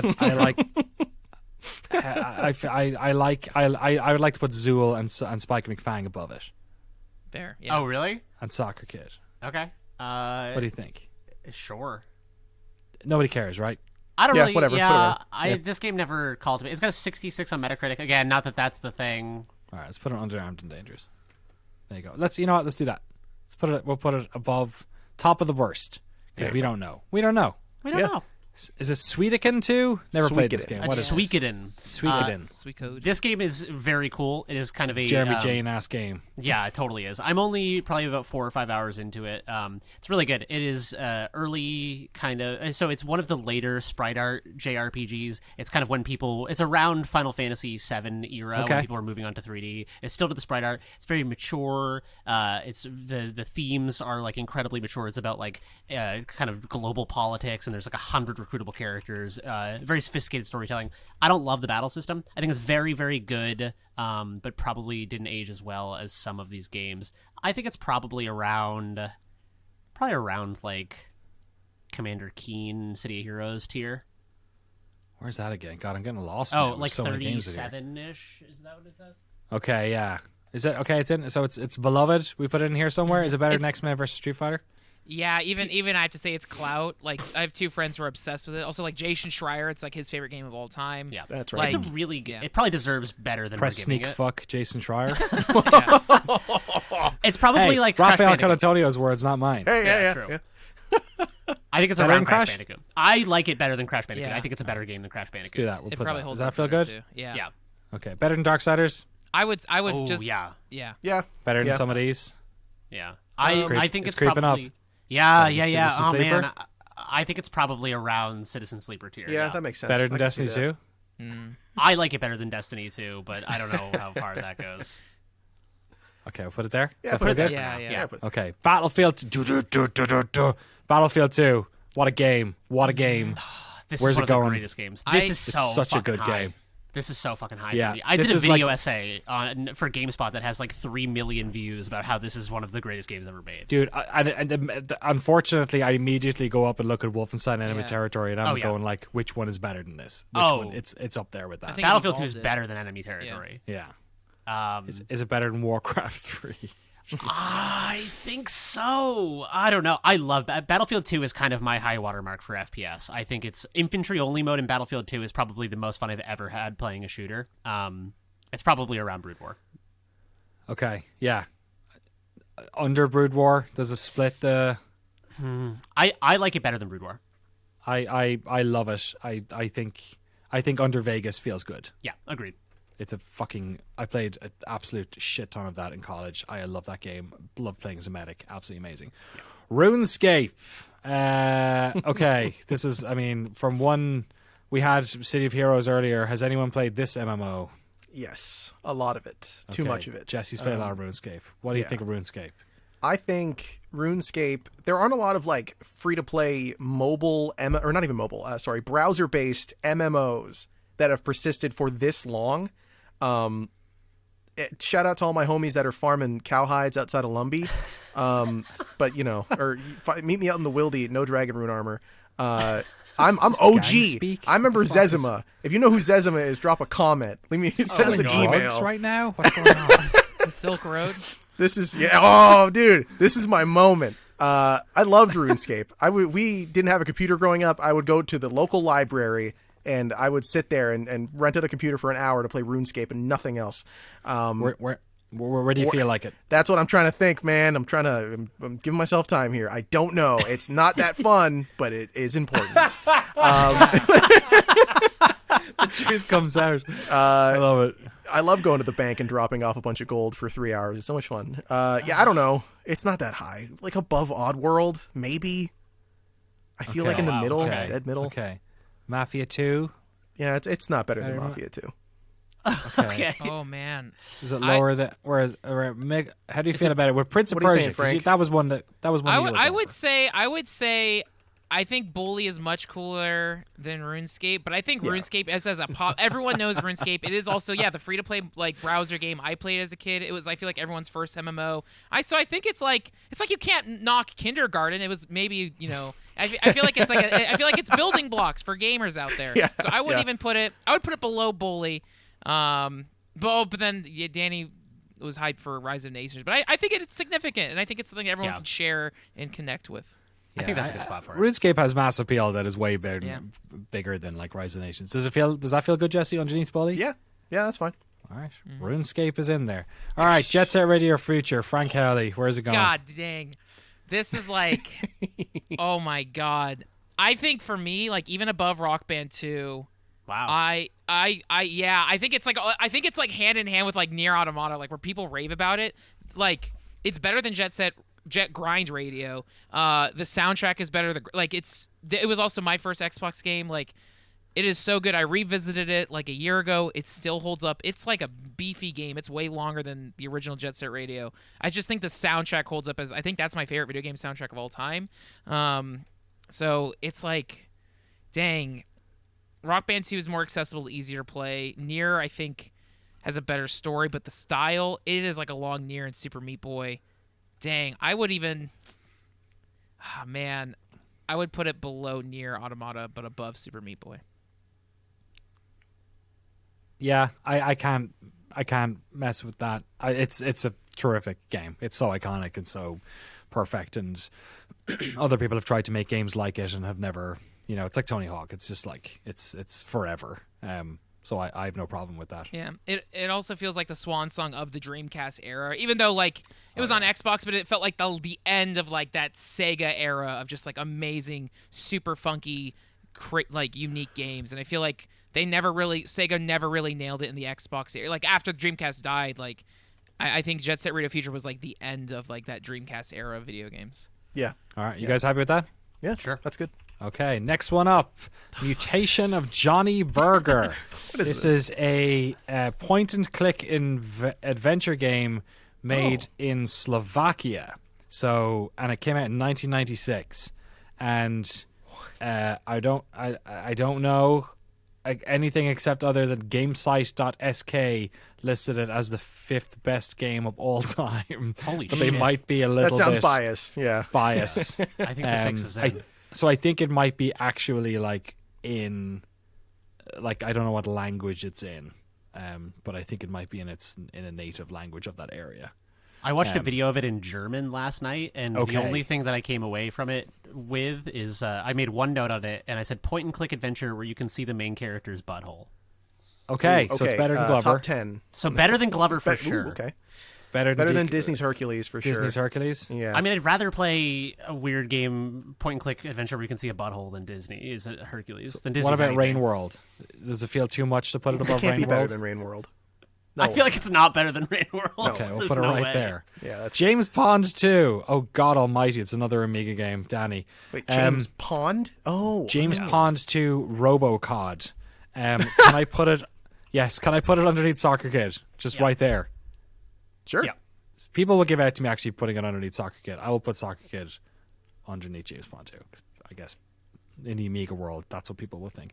Split Second. This is a driving game where there are crazy explosions happening, and nobody bought it, and it ended up closing the studio. I think BlackRock. I think this is the last game they made.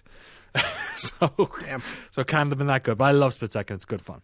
Has anyone else played it? Nah, I've never even heard of it. Yeah, bits and pieces. It's a good time. Yeah, I've never played it, but it always looked really cool, and I like that. Like, it's later, but like that Burnout era of arcade racing games. I never got to try it. It looks Okay, can I put it above Rain World underneath Armed and Dangerous? Yeah. Sure. Okay, just stick it in there. MDK is another game that I have only played. This was another game by Shiny Entertainment. The music composer for this was Tommy Tallarico. Hey, Tallarico, my So boy. it's similar to Messiah. It's in the same sort of world of Messiah. MDK is. It's very beloved. MDK, of course, standing for Murder, Death, Kill, which I think is that a Blade Runner reference? I forget. Some sci-fi movie from around that time. No, it's not. It's one. Demolition Man. It's Demolition Man. Thank you. yeah. Murder, death, kill. Yes, exactly. Super influential. Cool. To me, it is literally like Spelunky 1 and Spelunky 2. It is better than Messiah, but it's in that world. So is that okay if I put it I guess so. Yeah. above? Yeah, Yeah, like, put in the Tellerico tier. Put it right there. Yeah. Yeah, I don't know if it's better than Snowboard Kids. Summer Kids is so fun. Yeah, it's Yeah. really And good. I looked up a video of MDK last night. I've never played it. I really like the style of the main character. Kind of like Yeah. a weird, sexy shark man who murders Fucking people. awesome. This was like a Yeah. xenomorph.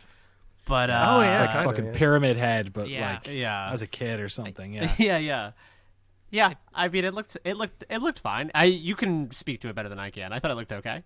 Yeah, I'm splitting hairs if I say it's better than fucking Conquer or Snowboard Kids. I think to people of my generation it obviously is, but I don't know if people are talking about MDK or Snowboard Kids or any of these games anymore. So Cool. Who fucking cares?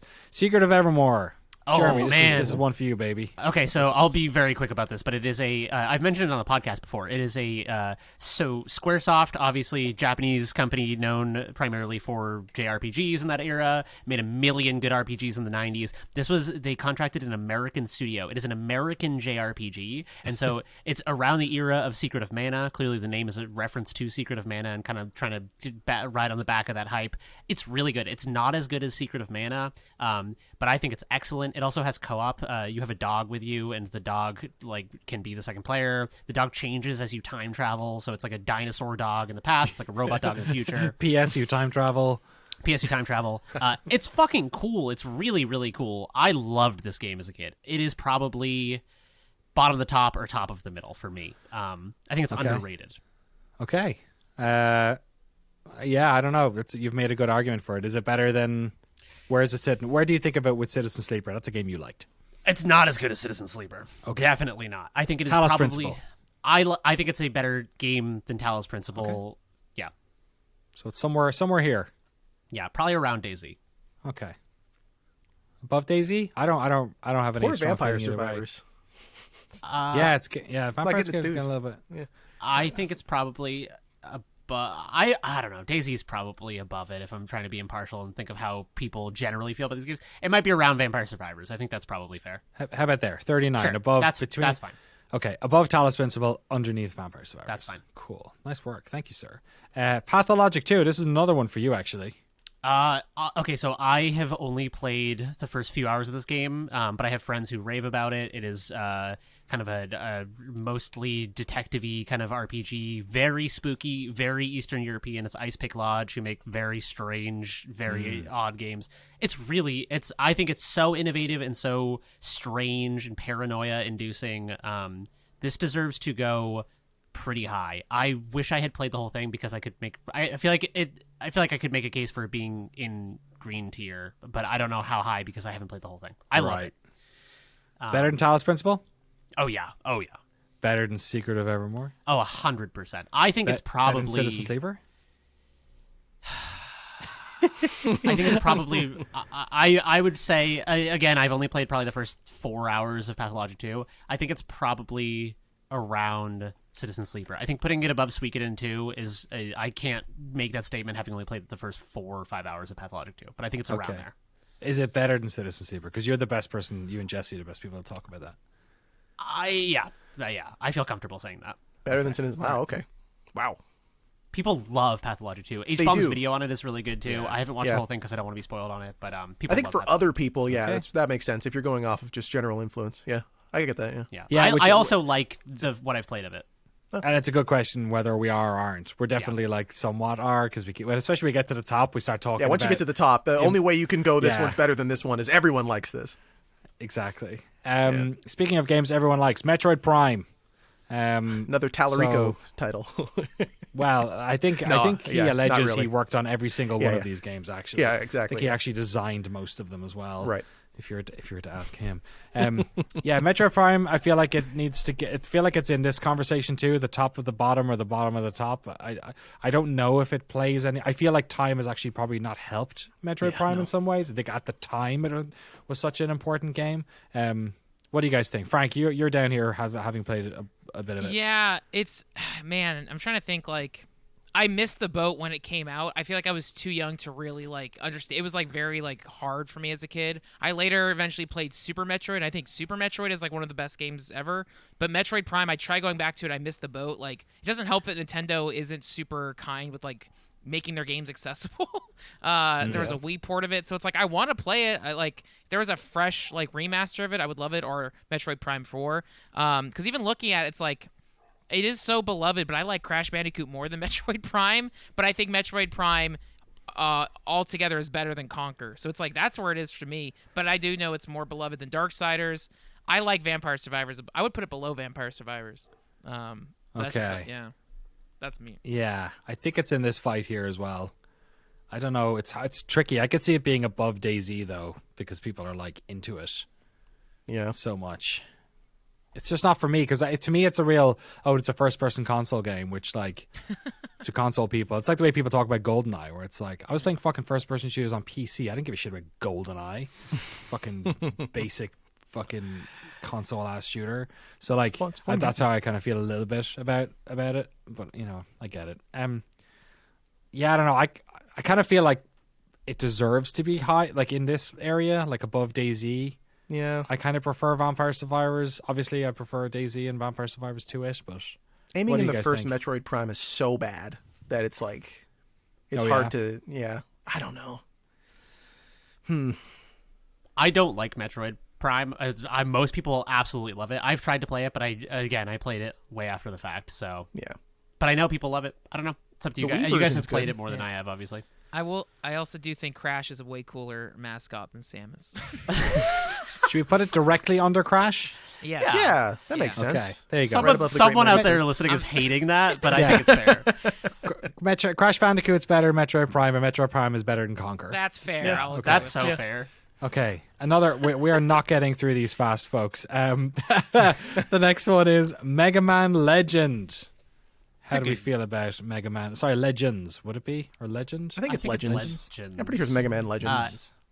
It's fun. It's very stylish. I don't think it feels mechanically... I think it's beloved more for its aesthetics and kind of like quirky, happy-go-lucky tone than it is for its gameplay. I think Is this like the anime-ass looking one? Yeah. It's is, yeah, yeah. pixel textures, low poly. Yeah. Yeah. I don't 3D. think the Mega Man formula mechanics translates well to 3D. No, this game's just absolutely. It's like the okay. Sonic Adventure of Mega Man, is it? Yeah, yeah. Yeah. Okay. It's Awkward beautiful, but transition it's to just 3D. okay. Okay. This So is where probably do we around think? Far Cry Primal. Okay. Is it better than Far Cry Primal? Probably. Probably. Yeah. Is This it better than SWAT 3? I feel like I'm already worried about SWAT 3 being too low, so Sorry, SWAT 3 fans. that's Yeah. all right here. Yeah. Yeah, put it above Yeah, I think Primal, we can below stick with SWAT. Yeah. I think people who like Legends really like it, and I think people who are not drinking the Kool-Aid think it's just okay. Okay. Speaking of that, there's a lot of people who are going to feel the same way about this one. Zone of the Enders, a Hideo Kojima joint. Very much beloved game, very sort of in the aesthetic ilk of Metal Gear Solid, but obviously big old mecha in this one. Who's played Zone of the Enders? I think I played the demo of it donkeys years ago, but it wasn't for me. I played both of them when they had that PS3 like HD collection, and it's startling because Zone of Enders 1 is like I would say like a 5-hour game. It's really short, and that's why they think they package Metal Gear Solid 2's demo disc on it. Zone of Enders 2 is great. Zone of Enders 2 is really good, but 1 just feels like a PS2 tech demo. So like, yeah, I would put it below Mega Man Legends, but I haven't played Far Cry Primal. I would put it above Gomon, but Yeah. yeah. I Yeah, think it definitely needs to be above Primal. Let me move Primal down a little bit here. So it's underneath. You think underneath Mega Man Legends? Yeah, That I first only one? dabbled in Zone of the Enders a little bit. I thought it was very stylish, but didn't have a lot of staying power for me. But I mean, it's cool and stylish. Okay. That goes. So it goes under Mega Man Legends and above Far Cry Primal. So yeah. Okay, we've got 20. After this one, we'll do a little breakdown of them all and a quick little break again as we do the last 25. I think we're actually like almost getting them in order here, so I'm Yeah. not too super worried that we have like a lot of cleanup to do at the end of this. So we'll do one more break in a second. But before that, let's get this one out of the way. Star Wars Dark Forces. This is the first-person Star Wars game, sort of similar in the lineage of, I talked about, I think Jedi Knight is in here somewhere. Was it Jedi Knight or Jedi? Yeah, Jedi Jedi 2 is in Outcast. there. Something like Jedi that, 2 is yeah. in here. So this was prior to that. This came out in 1995. Sort of very revolutionary at the time because it was mid-90s shooters. But this game was a bit more, I won't say immersive simness, but it definitely had elements of, you had like powers you could use to like influence the world around you. It looks like Jeremy, myself, and Frank have played this. Frank, what are your feelings on Dark Forces? It is cool, but when I tried playing it like a year ago, I don't think I played more than an hour. I didn't play it back in its day, but it's pretty cool. But that's all I have to say on it. I could get like I think below RuneScape, maybe above Oddworld because I've actually played it, and it is pretty cool. That's just straight up a Star Wars Doom like. I think Dark Forces 2, which is I think Jedi Knight 1, if I'm right, is how that worked out. I think that's a good deal better than the first one. Jeremy, what do you think? Yeah, it's one of those games that I absolutely loved at the time, but I think it's a lot of nostalgia.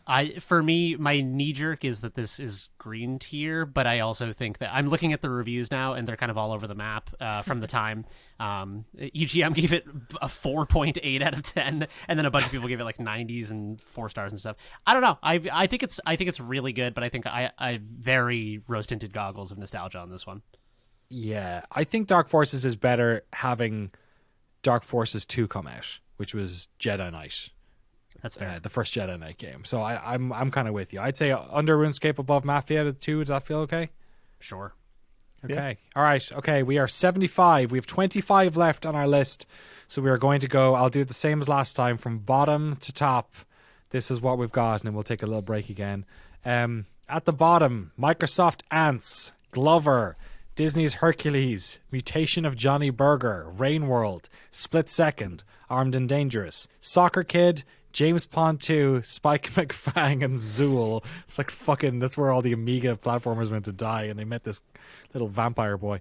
Explosion Man, Mystical Ninja starring Gomon, Far Cry Primal, Zone of the Enders, Mega Man Legends, Sierra SWAT 3 Close Quarter Battles, Absolver, Milk Inside a Bag of Milk Inside a Bag of Milk, Prince of Persia 2008, Shadowrun for the SNES, Grounded, Rise of Nations, Oddworld Stranger's Wrath, Mafia 2, Star Wars Dark Forces, RuneScape, Bully, Jedi Knight 2 Jedi Outcast, X-Men vs. Street Fighter, Commander Keen, City of Heroes, Messiah, MDK, Snowboard Kids, Conquer, Live and Reloaded, Metroid Prime, Crash Bandicoot, Darksiders, The Talos Principle, Secret of Evermore, Vampire Survivors, DayZ. And then our top tier area we have here so far, and there's not much space left in it, is City Skylines, Citizen Sleeper, Pathologic 2, Suikoden 2, Destiny 2, Doom 3, Prey Moon Crash, Sonic the Hedgehog, Spelunky 2,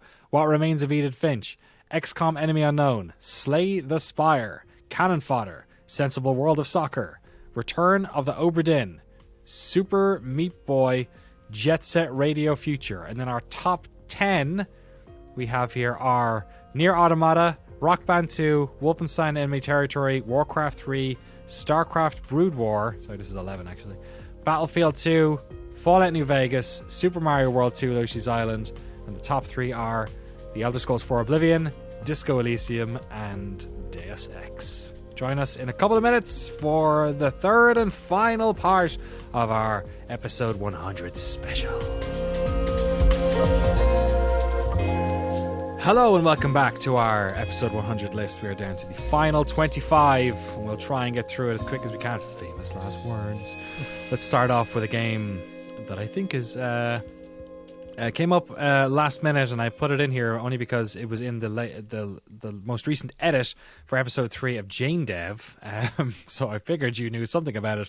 Planescape Torment. Dude, I've never played this game. It's up there with Icewind Dale, with all these games, and Divine Cybermancy that have weird names that I've never played that I've always been interested in. What the fuck is Planescape Torment? Is it good?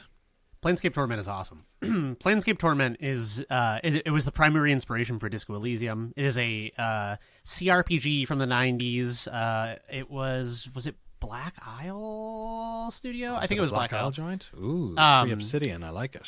Yeah, it's really good. Chris Avallone, lead designer on it, did a fantastic job. It is it's massively influential. I've put another one of those games that I've not played the entirety of. I've played probably the first between 3 and 5 hours of it. It's largely conversation driven. The combat is kind of janky by design. You're not supposed to be. It's not a power fantasy RPG.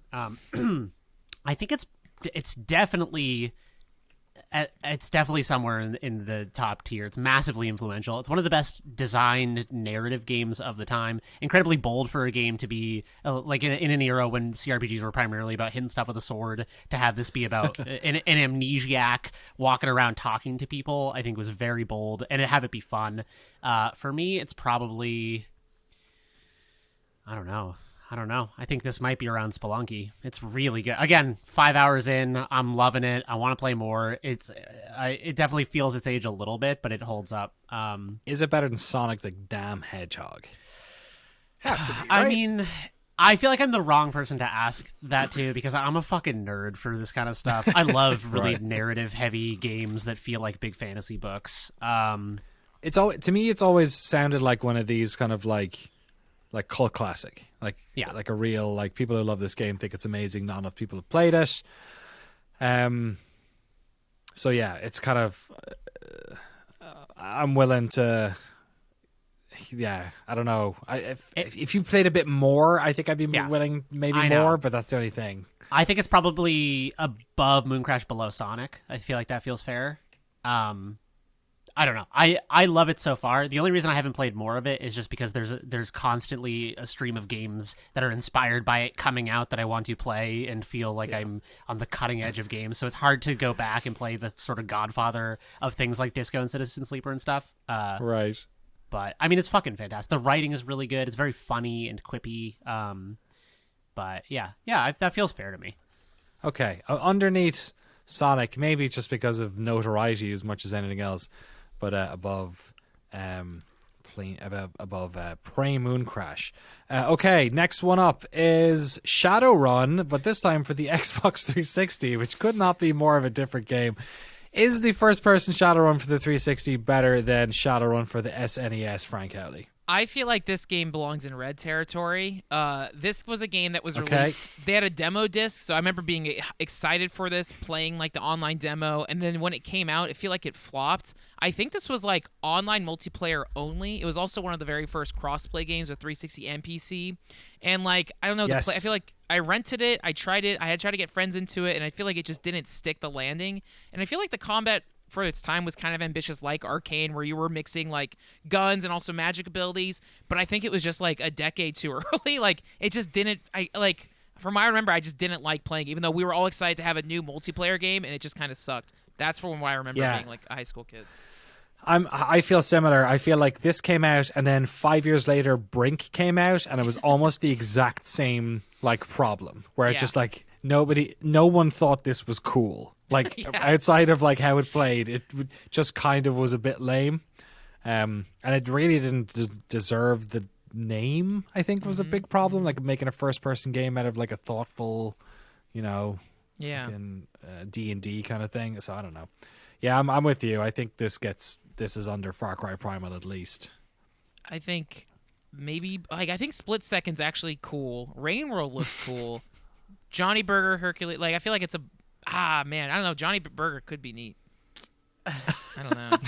Under Rain World, above Yeah, Mutation of Johnny Burger. Okay, we'll stick it in there. Yeah. Apologies. Some of our middle tier people have been brought down into the bottom. Maybe we shouldn't refer to the bottom as red so bad. Maybe it's just like the bargain bin. foundation. Bargain bin. Bargain bin. Okay, speaking of bargain bin, which I was saying as a joke, but genuinely now that I think about it, I have seen Baldur's Gate in a lot of bargain bins just because it's old. Yeah. Baldur's Gate, I mean, the question here is it better than Planescape Torment? I feel like it probably. I don't know. It's so More hard. I haven't important. played the original Baldur's Gate. I think it's more influential and more important, but I don't know if that's just a consequence of more people having played it. But does that mean it's better? Yeah, I don't know. That's really tough. Yeah, I think it's tough because I feel like you're the person to be able to give us this because you've played Divinity. Oh, yeah. You've played Planescape. You know what I mean? Like this is very much in the sort of same CRPG realm, and I think is generally thought of as maybe the best. Well, I think Baldur's Gate 2 is, right? Yeah. Is thought of Yeah. as More the well sort regarded. of- Yeah. Yeah, so that's the problem too. I don't know where Baldur's Gate lands here. I'm checking how it was regarded at the time, just out of curiosity. Yeah. I mean, it's got like fucking 92s, 91s. I feel like Baldur's Gate belongs pretty high. I feel comfortable putting it high, even though I've just seen it played a little bit. I almost bought it last night because I felt like I felt like I was going to be shamefully coming here without having played it. So I almost bought it last night and played it, but I just didn't have time. Yeah, it's got ridiculously high reviews. And had a lot of expansion packs as well, which I did not realize is quite a lot.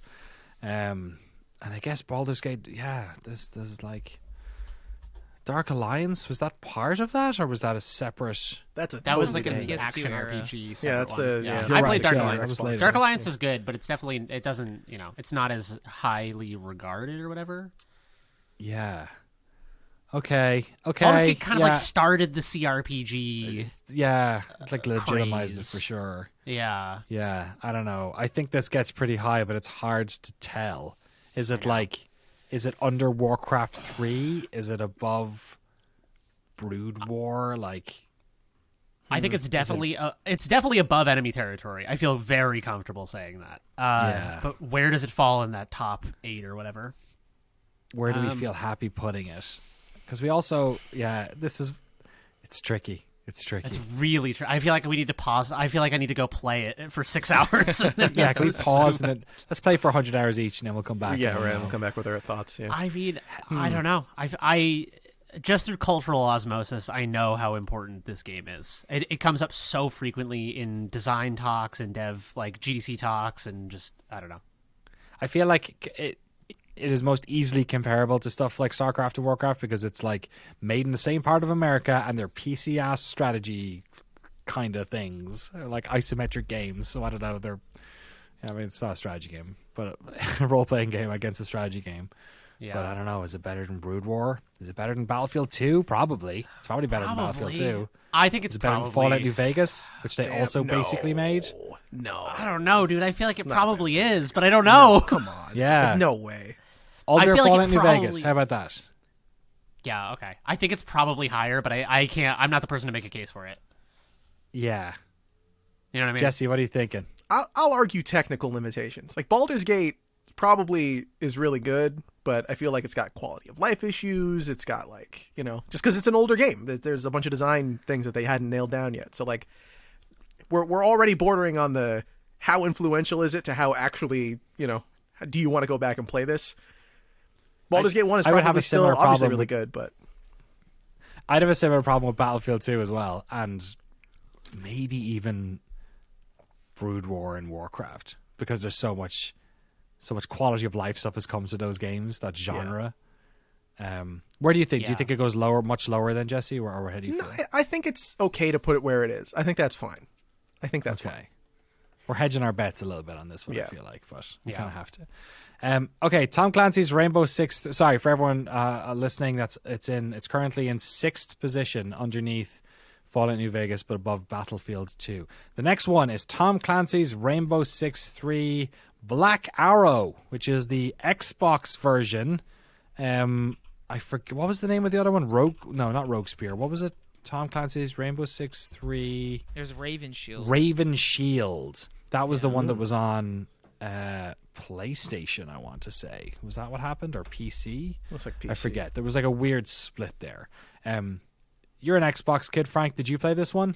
Yeah, so like I didn't really have like a solid PC that could run like Valve stuff until like 2005. So like Rainbow Six 3 felt like even though Xbox did have a version of Counter-Strike, Rainbow Six 3 was better than the Xbox version of Counter-Strike.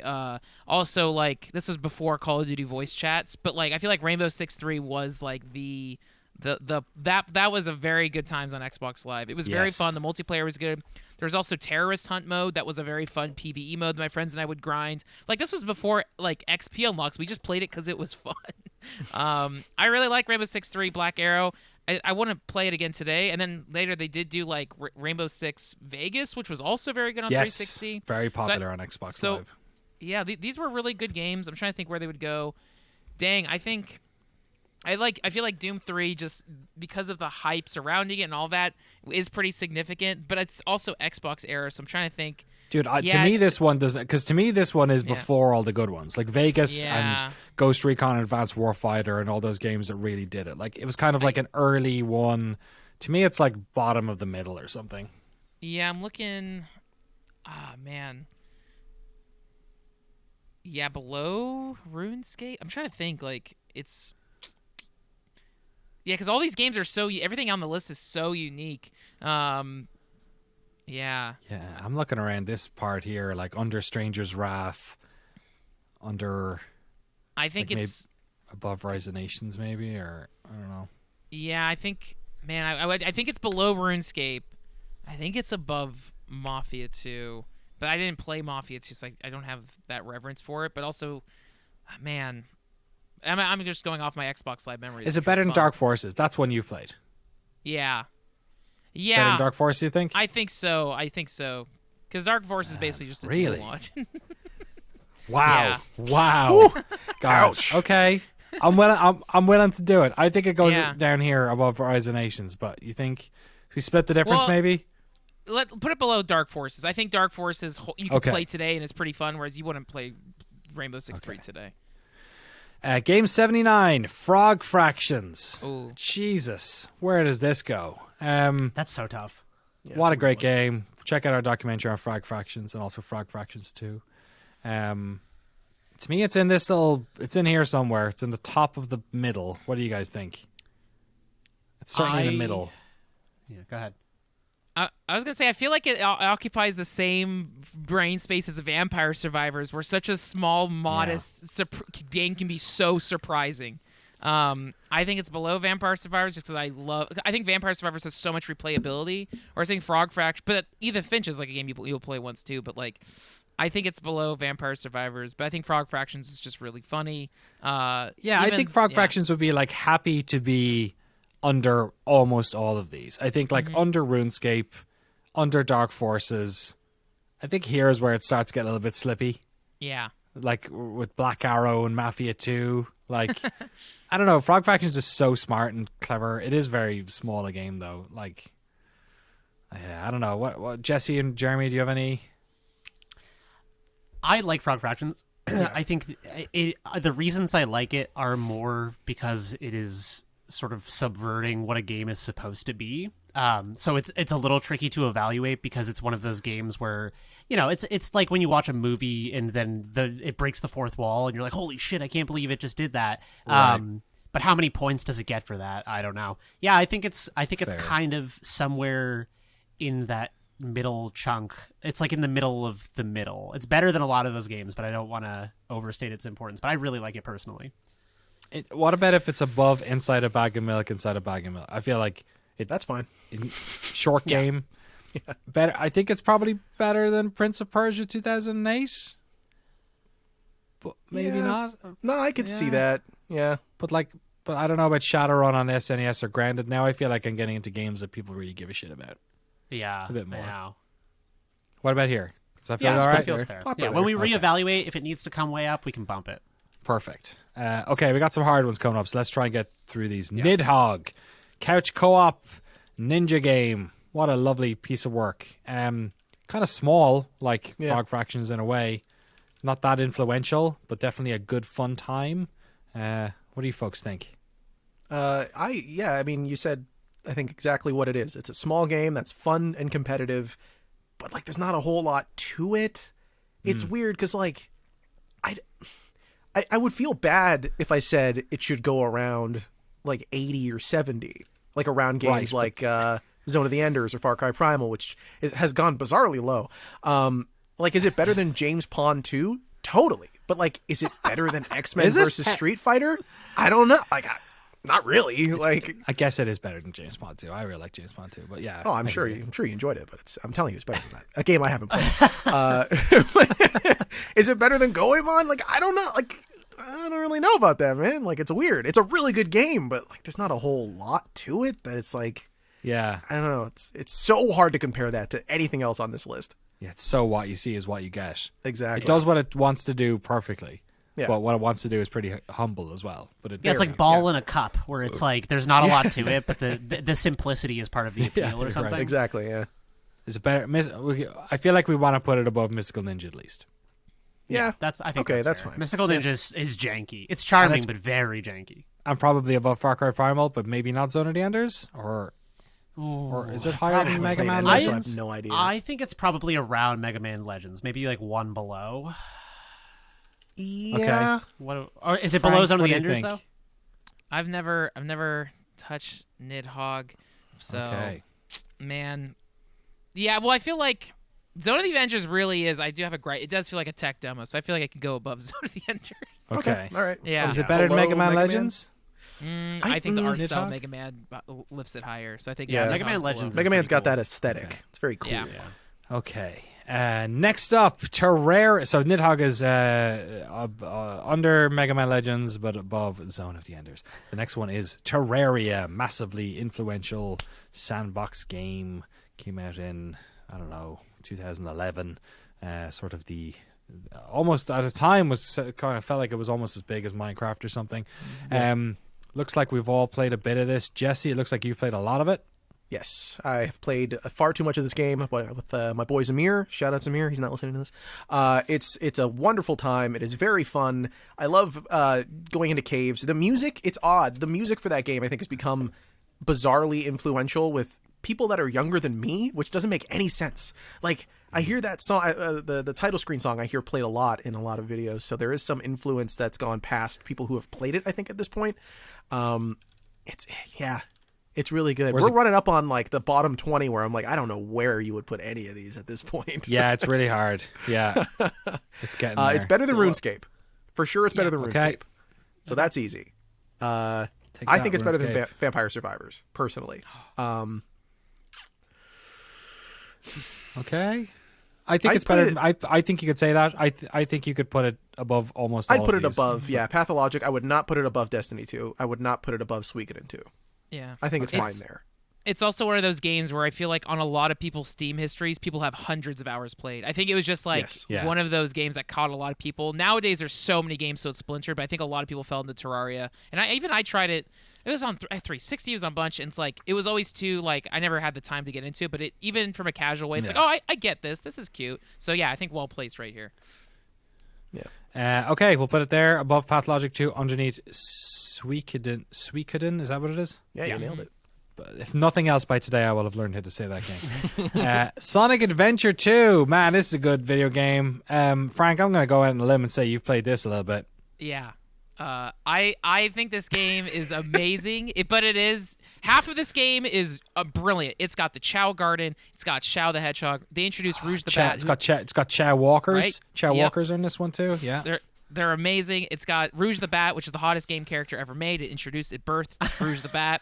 City Escape, that song is amazing. Like the cutscenes are so goofy. The other half, the levels are so frustrating and anger-inducing. But you play as a robot sometimes. I am the Eggman. The soundtrack is nuts. I think this game is awesome. Is it better than Sonic the Hedgehog 1? Dang, oh man, it's tough. It's tough to say. I think it's like maybe even it's definitely within this territory. I personally like it better than Sonic the Hedgehog 1, and I think if the Chow Garden element is something where it's like a game within a game. Like that is like Animal Crossing before Animal Crossing. Like it is so adorable and cute, and just I think the personality, and I think even Sonic fans, like I think it's the best 3D Sonic. We've also just realized that Frank has been wearing a Glover shirt this entire time and never told anyone. You just wear this all the time. Yeah, Glover, who's sitting second last in our list right now. Yeah, that's what I'm saying. I think you gotta. It's all right. It's all right. I'm paying my respects. Yeah. Okay, FTL. FTL to me feels like it goes between Terraria and Pathologic 2. Is that insane? No, that seems reasonable. Yeah. FTL's I've only dabbled with it, but it seems really, really cool. I know people love it. It's very actually. I don't know. Maybe it goes lower. It's very the one strike against it is the ending boss is almost impossible. Like the difficulty spike. It's on so the final hard. I've ship never is beaten it. I've got like crazy. 50 hours. Me I've neither. never beaten that guy.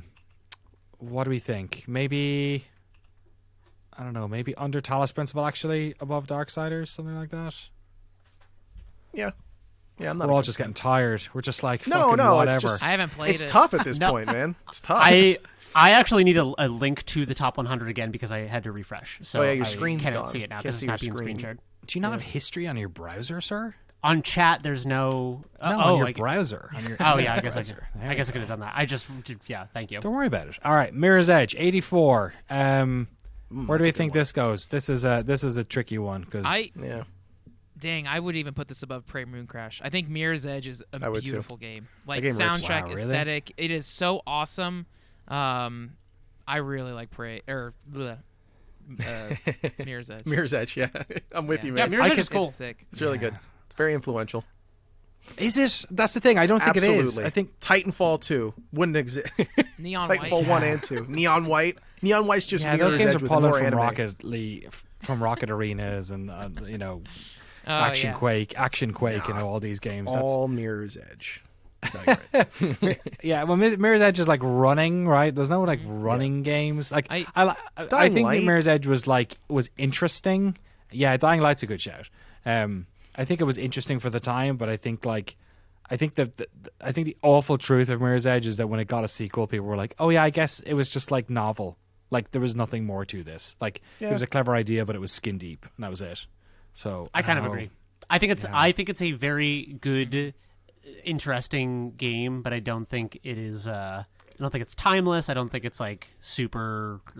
I don't think it's like discovering a new type of game that's going to be a bunch of. There's not going to be a bunch of Mirror's Edge likes.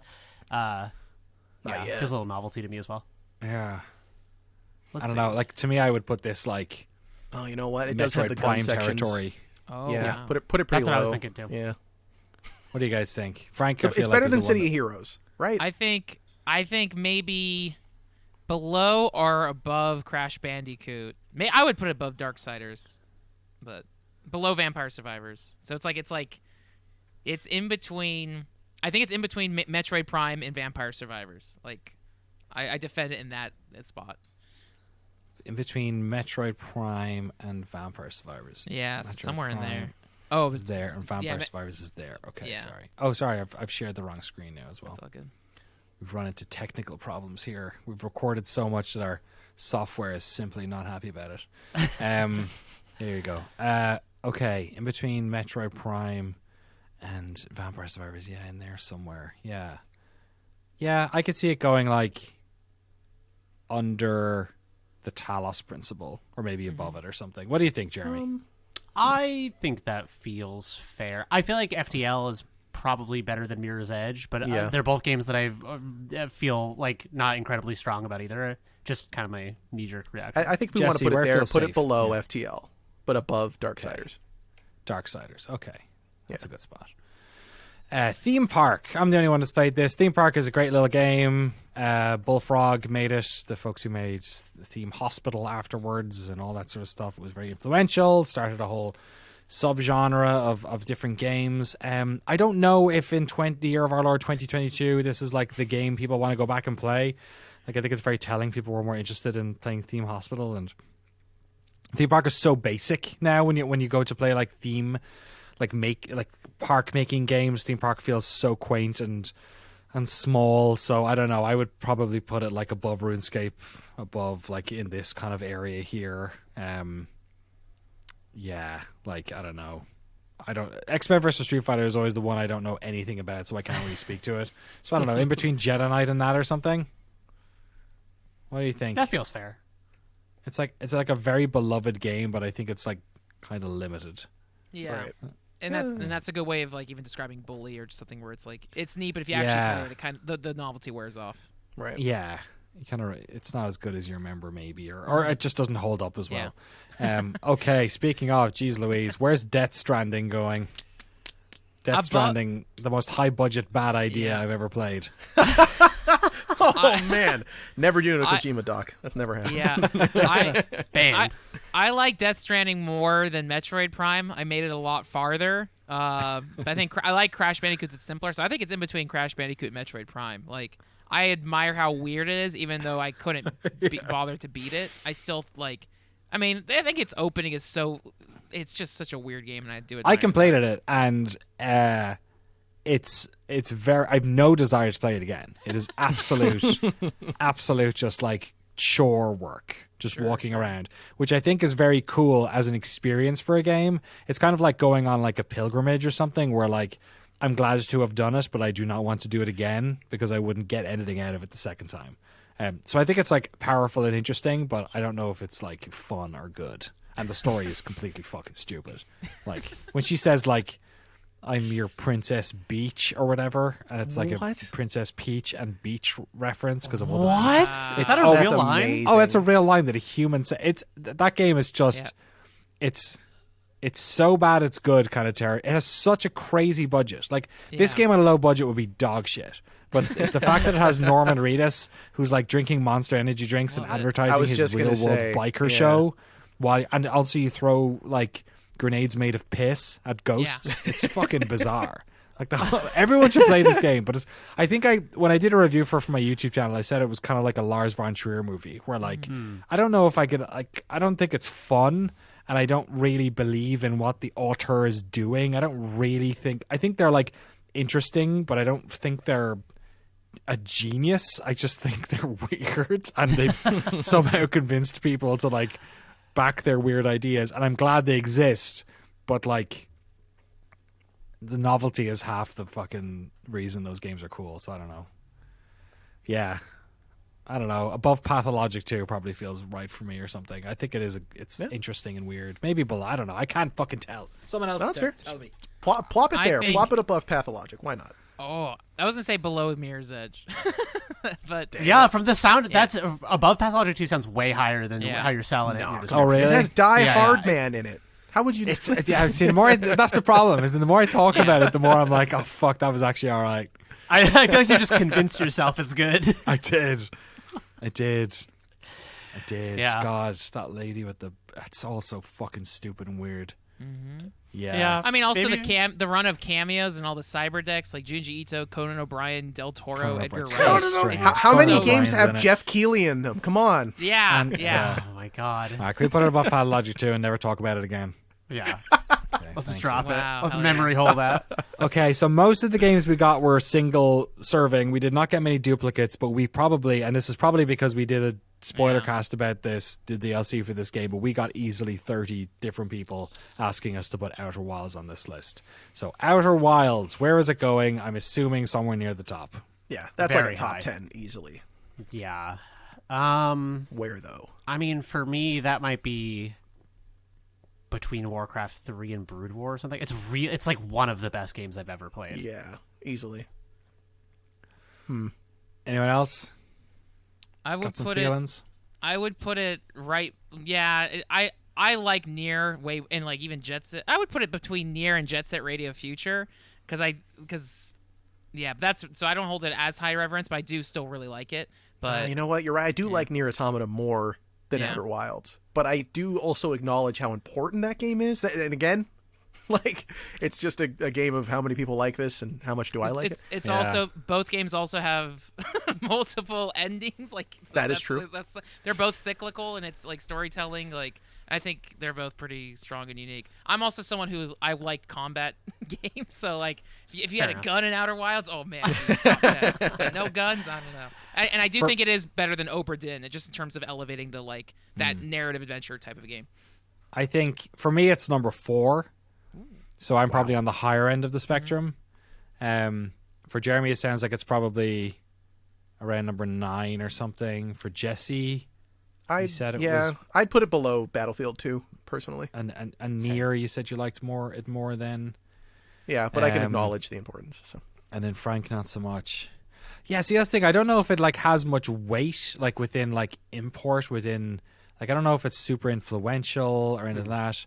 I think I can get how like if you don't vibe with it, like it's you know it's about like it's basically it's allegory for lots of things, but it's very like California camping culture, like West Coast camping culture is very much like the sort of thing it's going for as well. So I can tell if you don't care about that or anything, you're probably not going to be into it. But man, it's such a fucking achievement. Go watch our documentary if you haven't, just in terms of the way that thing works and the simulations and the way they do their storytelling, and it's such a weird, unique little game. Yeah, I can see it being in this little pocket here somewhere. Jeremy? I think it's one of the best examples of I think it is toy like in the way that it's just this incredible interactive little toy universe, and the flying around is so fun. It's so like bold in the way it just lets you go wherever the fuck you want and figure it out. But I think it uses that it's so fun to play with, but it leverages that to such great effect to make you feel emotional heft through that, and also it punches so above its weight. It's made by such a small team, such a young team, and I think it really stands up there with it's a synthesis of fun and art. It's entertaining and it's meaningful. For me, I think it's probably around Warcraft 3. I think it's above Enemy Territory. Okay. I don't know. I like it a lot. How do we feel about it going above Battlefield 2? Battlefield 2 is so important to me personally, but it doesn't have the artistic heft of Outer Wilds. So yeah, I'm cool with one above or one below Battlefield 2. It sounds like we've got more people saying it should be below than above. Yeah, That's true.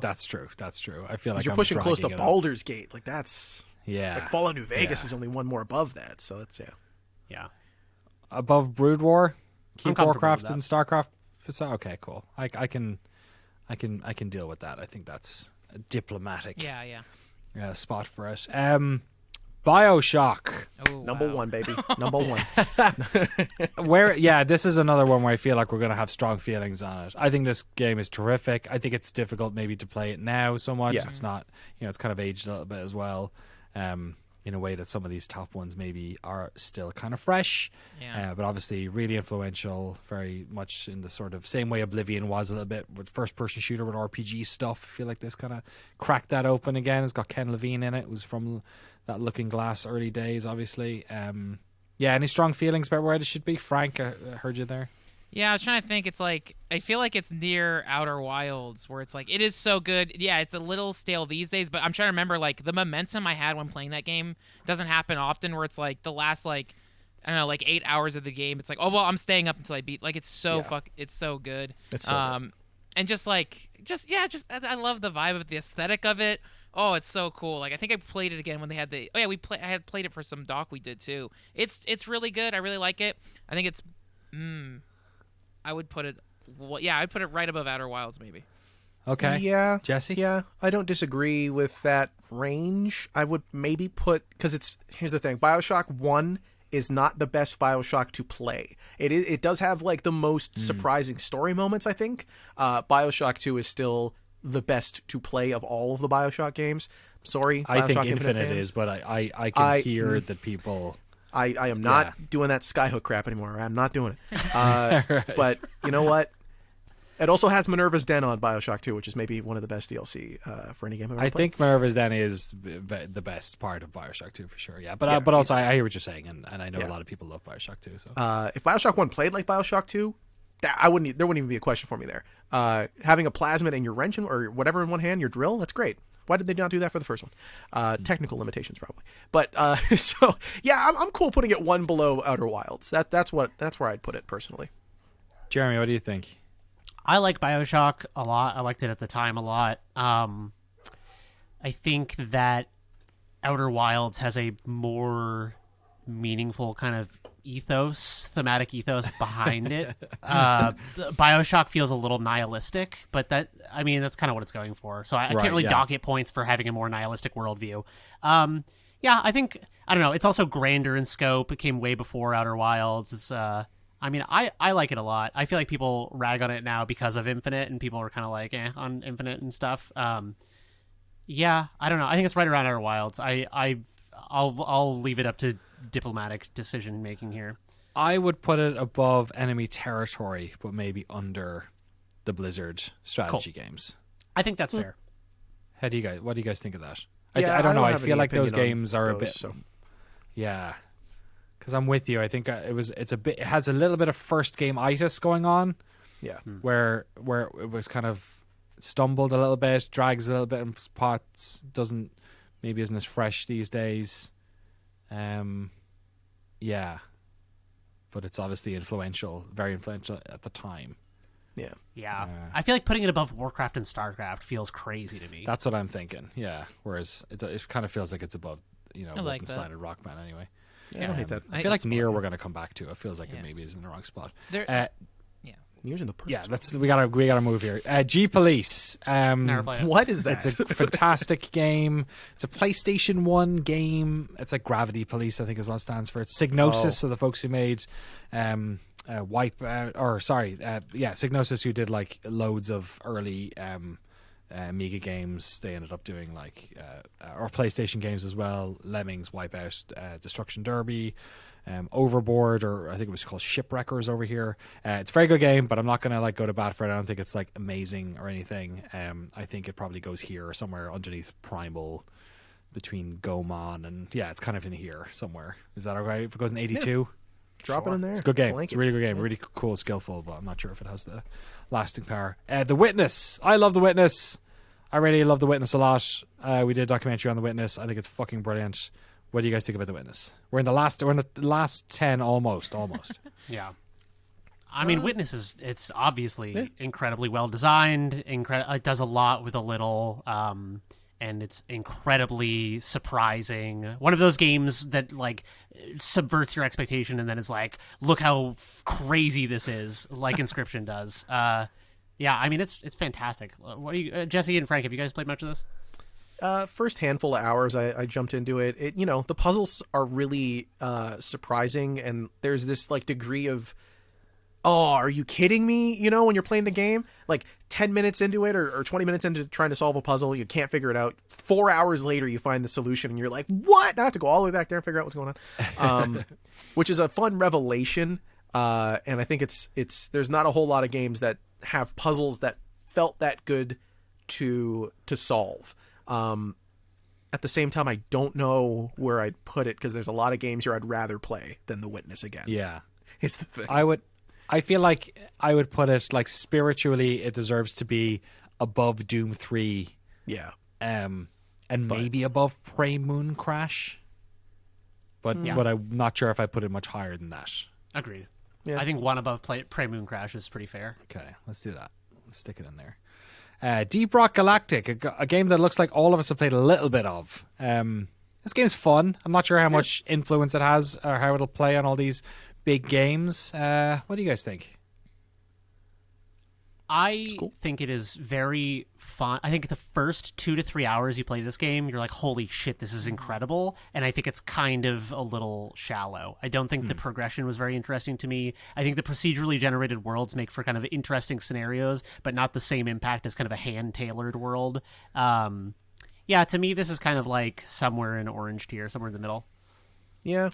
It's the perfect homie game, that's for sure. Yeah. That's the You and thing, boys just trying which to I chill. think also you can have a very simple game work that way. Yeah. You know what I mean?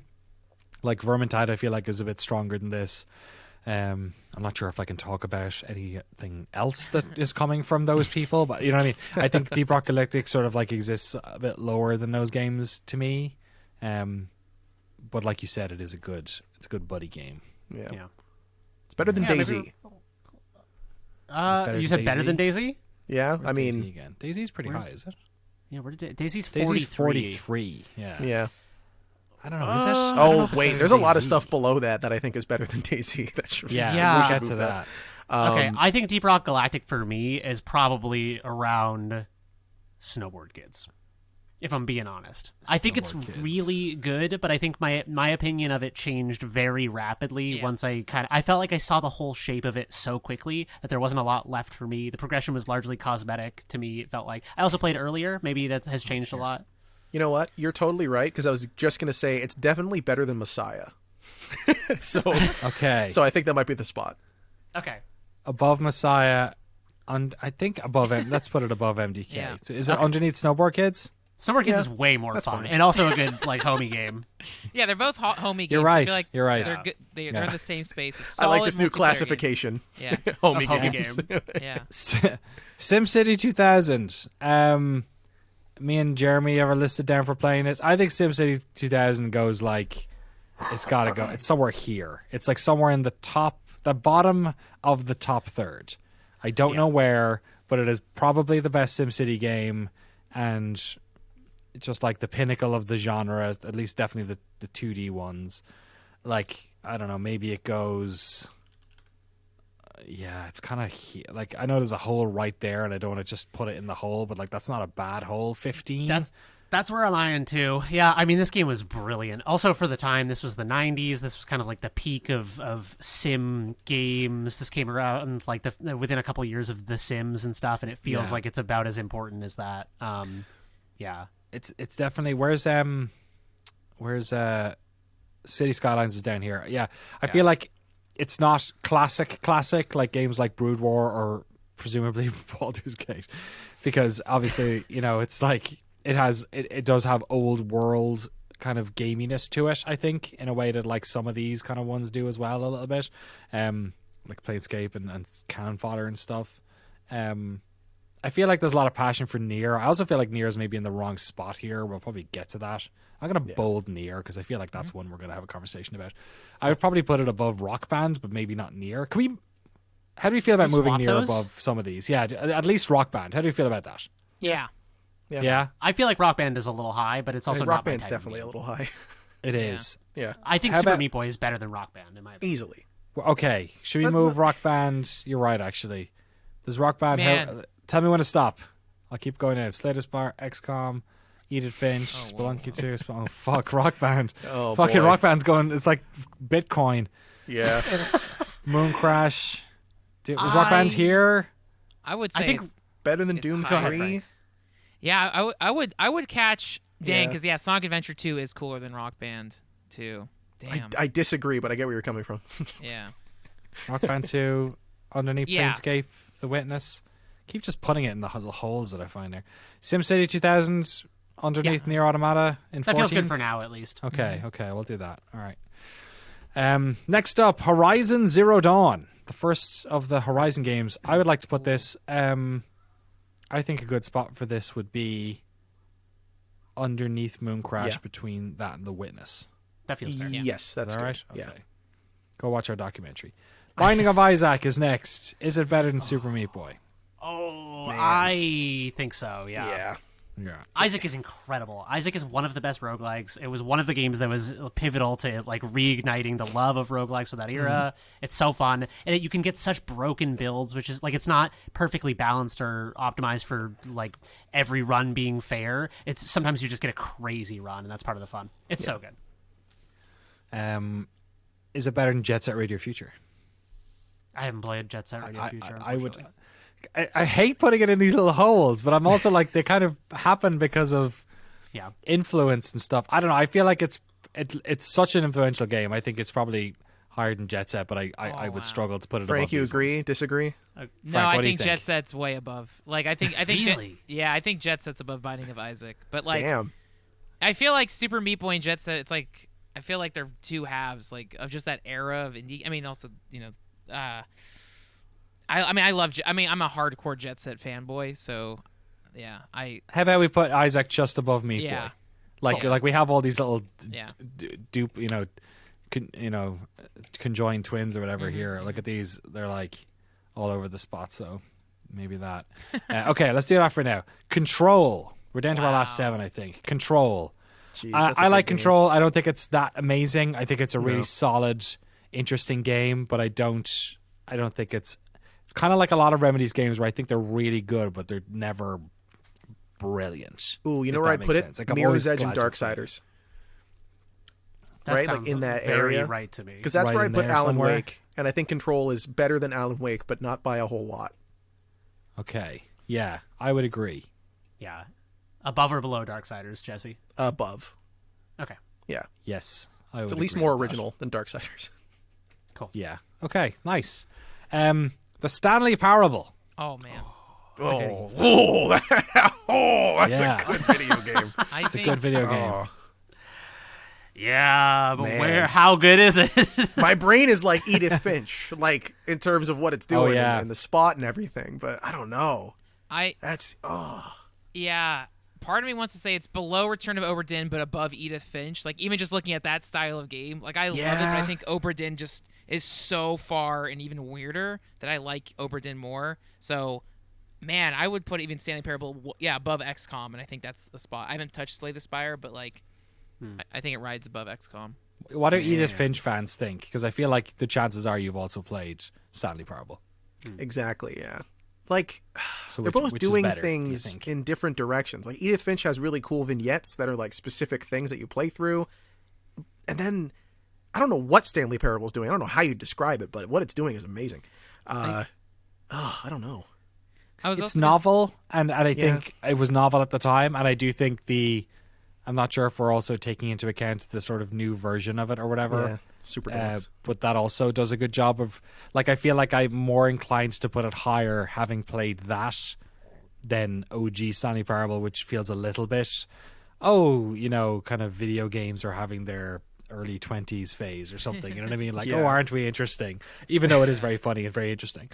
But it kind of is of an era, whereas I feel like it's been weirdly modernized with that. Well, I think the little way we update. look at the Super Deluxe thing is going to be the same way you're looking at the original Stanley Parable. Like, that is a response to the game at this point where so many games have done what the Yeah. first Stanley Parable are doing now, so it gets to kind of mock itself and other games doing the same thing. I don't know. I think it's...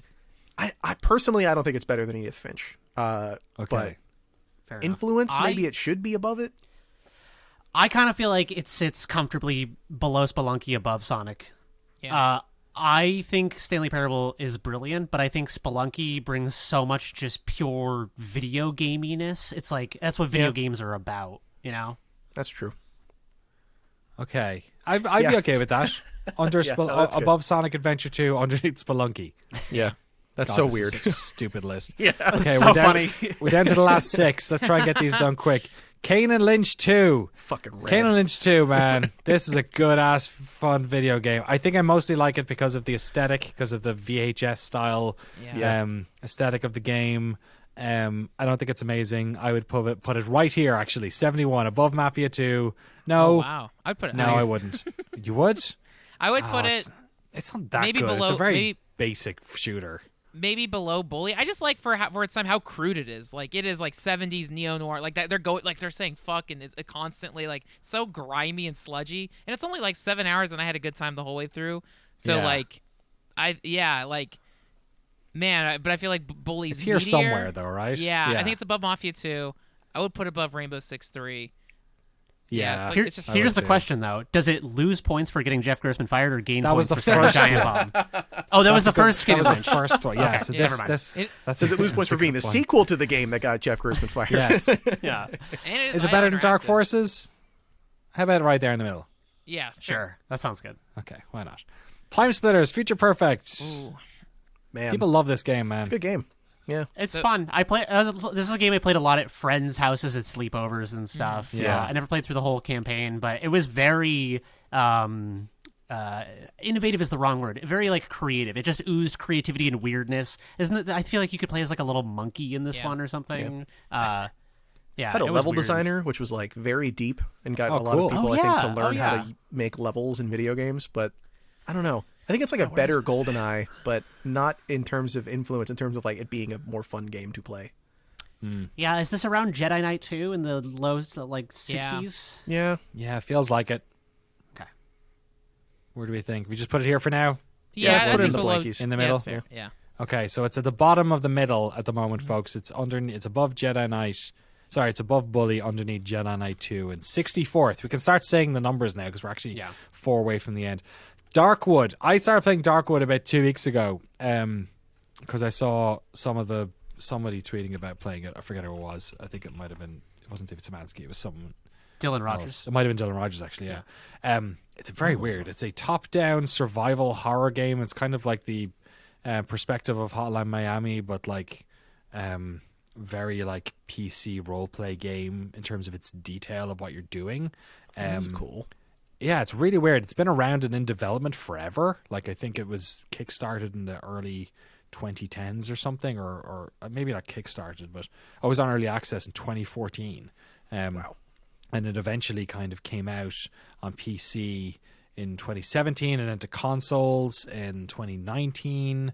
I have not played enough of it. It's neat and interesting. I can't, in good conscience, put it very high here because I've just simply not played enough of it. I would say I will put it in the. I would like to put the cone of shame of put. Oh God, you know what? Fuck. Let's just put it above. Let's put it under Zone of the Enders and just never talk about it again. Is that okay? Because I feel like I'm responsible for Far Cry Primal, so I You kind of are. don't want to put it. Yeah, so let's just do Okay. that. Okay. Dink Smallwood, which is a action role-playing game that came out in 1988,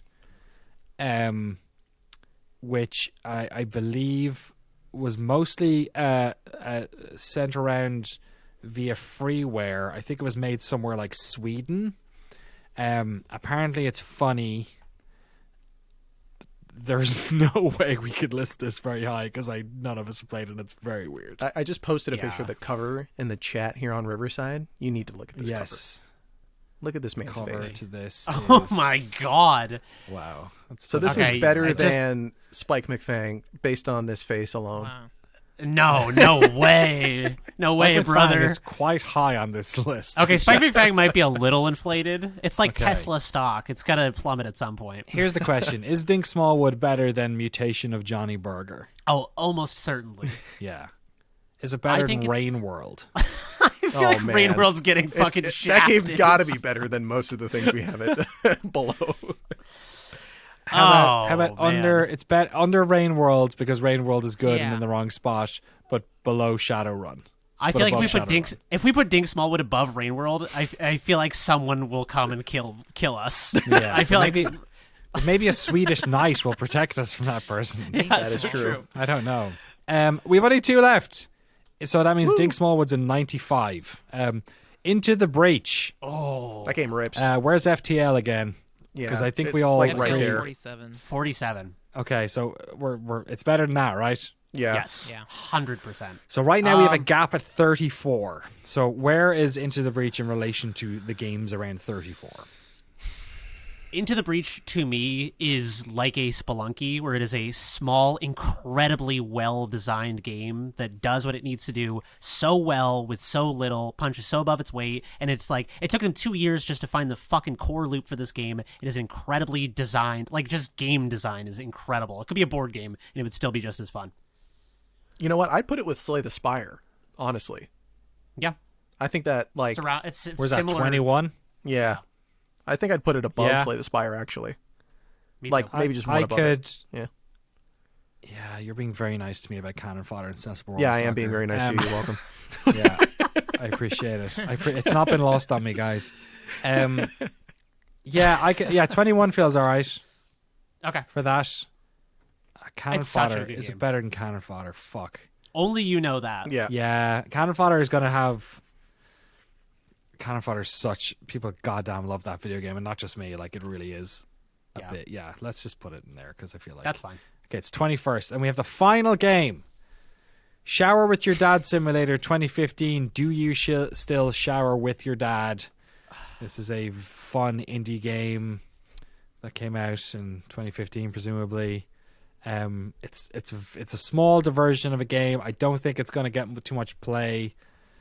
It feels like, I don't know, it feels like around 77 here with milk inside a bag of milk inside a bag of Yeah. milk or something. Really? Yeah. What do you guys think? I feel like Oh, it milk actually inside has a bag really of good milk is reviews. better. Yeah, I feel like milk is higher. Shower with Your Dad Simulator, I feel like it's one of those games that someone picks up for 60 cents because they Yes. saw a streamer play it. It's silly. it's It's fun, silly. but it's silly. Yeah. Is it as doesn't good have- as Nidhogg? Probably not, right? No. Is it as good as Darkwood? Probably not. Far Cry Primal, we meet you again. Far Cry Primal feels like where there's a bit of a fucking cliff here. I feel like the Yeah. Far Cry Primal is sitting on top of, although G Police is very good. Explosion Man. Is it okay, here's the question. Is Shower with Your Dad Simulator 2015 : do you still shower with your dad? The symbol's not the thing because that could easily be in there. Is it better than our sort of holy trinity here, or holy quadrilogy of Zool, Spike McFang, James Pontu, and Soccer It's Kid? not better than Spike McFang. Okay, it's not, then that means they all stay together.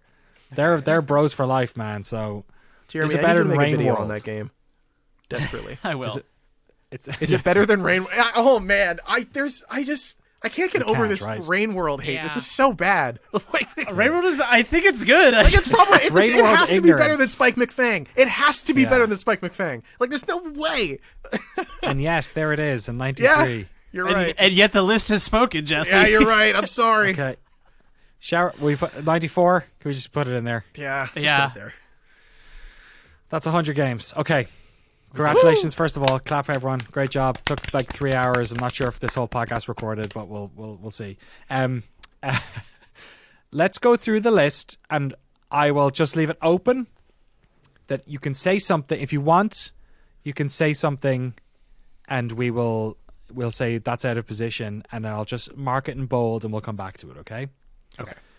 We're going to go in chronological order from first to 100th because I feel like we will give a shit a lot less once we go down. Yeah. So, number 1 on our list right now is Deus Ex, then Disco Elysium, The Elder Scrolls 4 Oblivion in third, Super Mario World 2, Yoshi's Island in fourth, and feel free to interrupt me if you feel I think Yoshi's Island is a little high, and I say that as Okay. someone who really loves that Yeah. game. Okay, we'll mark bold. Fallout New Vegas in fifth, Baldur's Gate in sixth, Battlefield 2 in seventh, Outer Wilds in eighth. I won't mark it. I'll leave it there. StarCraft Brood War in ninth, Warcraft 3 in 10th. Then we have Bioshock, Wolfenstein Enemy Territory, Nier Automata, SimCity 2000, Jet Set Radio Future, I still Binding feel. of I still feel like Jet Set Radio could be nudged like a pinch higher. Really? Marcus, yeah. I think it's lucky where it is, I think so too. and you shouldn't count. You should fucking be happy. I think if the Jet Set conversation starts, I'll be It's fighting going for it down to a be couple slightly pegs, lower. it sounds like. Yeah. I think marking it might actually be the wrong choice, but let's just do it anyway. The Binding of Isaac, Super Meat Boy, Return of the Obra Dinn, Sensible World of Soccer, Cannon Fodder, Into the Breach, Slay the Spire, XCOM Enemy Unknown, What Remains of Edith Finch. Those are the top 25. Oh, sorry. And then Spelunky 2, that's the top 25. I'm going to go a little bit faster now. Spelunky, The Stanley Parable, Sonic Adventure 2, Sonic the Hedgehog, Planescape Torment, Rock Band 2, The Witness, Horizon Zero Dawn, Praying Moon Crash, Doom 3, Destiny 2, Suikoden 2, Terraria, Death Stranding, Pathologic 2, Citizen Sleeper, City Skylines, DayZ, Vampire Survivors, Secret Daisy, of Evermore. Mark that one. That's got to go down a bunch. Okay. Vampire Survivors, Secret of Evermore, The Talos Principle, FTL, Mirror's Edge, Control, and Darksiders rounding out the top 50. Bottom 50. Crash Bandicoot, Metroid Prime, Conquer Live and Reloaded. I'm marking that one. Snowboard Kids, Deep Rock Galactic, MDK, Messiah, Mark that City one. of Heroes. Messiah? Yeah. Okay. City of Heroes, Commander Keen, X-Men vs. Street Fighter, Theme Park, Jedi Knight 2, Jedi Outcast, Time Splitters Future Perfect, Bully, RuneScape, Star Wars Dark Forces, Kane and Lynch 2, Tom Clancy's Rainbow Six 3 Black Arrow, Mafia 2, Oddworld Stranger's Wrath. I feel like that should be higher. Rise of Nations, Grounded. I've marked it. Grounded. Shadowrun on the SNES, Frog Fractions, Prince of Persia 2008, Milk Inside a Bag of Milk Inside a Bag of Milk, Absolver, SWAT 3 Close Quarter Battle. I don't know why Sierra's in there. Mega Man Legends, Nidhogg, Zone of the Enders, Darkwood, Far Cry Primal, G-Police, Mystery Ninjas starring Gomon, Splosion Man, Zool, Spike McFang, James Bond 2, and Soccer Kid. The Crew. Jesse's pointing down, but he hasn't asked to mark him, so I think he's. I think It's he's fine. happy. We'll leave it. Spike McFagan. Armed and Dangerous, Split Second, Rain World, Mark it. 93rd. Mark it. Do you want to mark it? Okay, mark it. All right. Shower with Your Dad Simulator 2015. Do you show shower with your dad? Dink Smallwood, Shadowrun for the Xbox 360, Mutation of Johnny Burger, Disney's Hercules, Glover, Mark it. and Microsoft Dance. We're marking Glover. Mark Glover! I feel like marking Glover is also one that could easily backfire like the other one. There's no way Glover is worse than Microsoft Ants. There's no way. It can't go Okay. lower. Okay. Okay, so we've 1, 2, 3, 4, 5, 6, 7, 8 games marked. Let's go from the bottom to the top. Let's start with Glover. Frank. I think Glover's way cool than Hercules. Yes. It has to at least be That's above probably Hercules. fair. That's Yeah. probably fair. I'd say Johnny Burger, too. Johnny Burger probably sucks, but none of us know. Yeah. So it's Okay, I've we'll heard put of Glover Glover. underneath Shadowrun, which I still think is embarrassing. So we'll just leave it there. Is that Yeah, good? there we go. That's that's good. fair. Yeah. Okay, we all feel bad about Rain World. Jesse put his Yeah. hand up. What are we going to do about Rain World? I don't even know. Rain World I'm sounds gonna like go- it's a game people like. Let me It go look at the deserves trailer. better. Let me go look at the trailer for It Rain World. deserves Let's better. judge for it on sure. the trailer. Go for it. Yeah. Watch the trailer. Let me check the trailer for We'll this. judge 'Cause this entire game on There's the no way trailer. this. Exactly. Hey, that's how they have to do it, right? It's- So that's how publishers do it, right? You got to sell Yeah. the game. Visually, Bunch this of looks stuff sick. going on. You're like a Weird. cute little It's white weird. guy Visually interesting. floating around. Whatever that is. What is that? Platformer. It's kind of like Eco or something. I don't know. It's 2D Oh, cool. It's got Eco. some weird like Cronenberg-y creatures going on. Yeah, Rain this deserves World. better. This This game has looks all right. very good reviews. I know people personally that really love it. Yeah. Okay, let me scroll up until I find a game that I feel like has to be worse than this. Go, man. Just say And- Spike and it- McFang. Just say under Okay. Spike McFang. Just do it. It's at least no, it's better than Spike McFang. I guarantee Yes. it. It's at least up with Mega Man Legends. It's got to be. What? Really? Yeah. I feel like people love Rain World. It has to be better than Nidhogg. Do they? I don't know. Yeah, I don't care. I don't know. How about this? How about I'm happy where it is. Really? It's so low though. Like It's so low. But we But can get man, it. It's a like, freebie. James We can get away with it Pond because we don't know any better. James Bond 2 is like I don't know. People like it, but they mostly like it because it's weird. It's like the Death Stranding of the Amiga. that's fair. But this looks weird. This looks very weird. Is it between Zool and Spike McFang at least? We can't. I can't. That's the squad, man. I don't want to break up the squad. My Okay. vote Is is it to better not than break up Zool? the squad. Is it better than Zool then? I don't know. Zool's I- fun, but also Zool is a Chubba Chubs commercial, so fuck Zool. I feel like don't know. Rain World is... It's got to be better than Explosion Man. And that's where I'd cut. better- That's where I'd better cut than it off. Goman. No. It's probably Probably it's not. probably a Mystical Ninja gets points for being weird, but I think Yeah, Rain okay. World probably plays better. So I don't know. I think it's at least 86 right there below Mystical Okay, Ninja. there we'll do that. 86. All right, cool. Cool. I'm happy. Rain with World that. has moved up to 86. It has moved up 7 places. It is underneath Mystical Ninja starring Goman.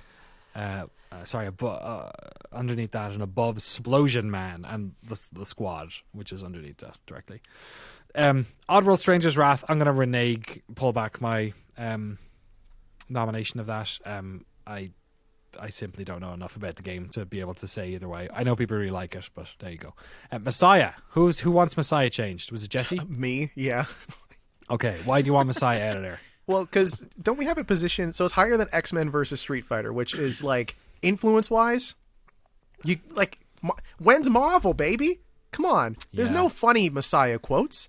It's fair. Messiah's not actually that good a game now that I think Yeah, about it for 2 exactly. seconds. So. It's above Time Splitters.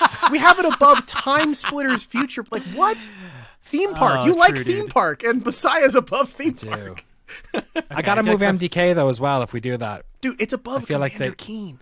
they need to be stuck together. No, MDK stays. MDK's a better game. Okay, I'll move it. Can I decide? Can I Yeah. pitch somewhere to move it, and you guys Sure. can let me know? Yeah. I would like to put Messiah. Okay, that'll make me feel better. I'll put it under Oddworld Stranger's Wrath, That's fine. That's good. which is Cool. quite a large change. Yeah. Which- it is which- not better than Mafia 2. Speaks to Jesse being right that we should have moved that. So that is now 70. It wasn't 57th. It is between Oddworld Stranger's Wrath in 69th and Rise of Nations in 71st. Conquer Live and Reloaded. Is this game actually any good, Frank? Dude, Conker's Bad Fur Day rules. There's a giant poo monster. Yes, Great Mighty Poo is the it's, best. It's cool. It's cool. It's got Saving Private Ryan jokes. It's like it's so I love it. I like. Is it better than Snowboard Kid? Yeah, it probably is. Yeah, Okay, I take it back. I think it's good. Yeah. Daisy. Jesse. I think Daisy's high. It's in Jesse. It's way 43. too high. It's above FTL. Like, what? That doesn't seem right. It captured people Yeah, for a little I'm- while. I don't think it's fun. I think it's just a homey thing. Like, we have Deep Rock Galactic pretty low. Yeah, that's a good point. Yeah, that's just a game that's only... Everything's fun with your friends. Everything. Including bad things. Okay. How about above Deep Rock Galactic, under Snowboard Kids? That's feels fair. fine. I think it's better than Deep Rock Galactic because it's deeper systemically and mechanically. Deeper Rock Galactic. Deeper, shallow Rock Galactic. Daisy has been moved from 43rd to... Sorry, I don't know why this won't let me do that. To 54th. Okay. It's out of the top 50. It is now... Is that right? Oh, no, sorry. It is below Snowboard Kids in 53rd and above Deep Rock Galactic in 55th. We have 2 left to change. Jet Set Radio Future. Frank is dancing on ice here. Or he's playing with fire. It's funny because I'm so down to pick up Jet Set again over Nier.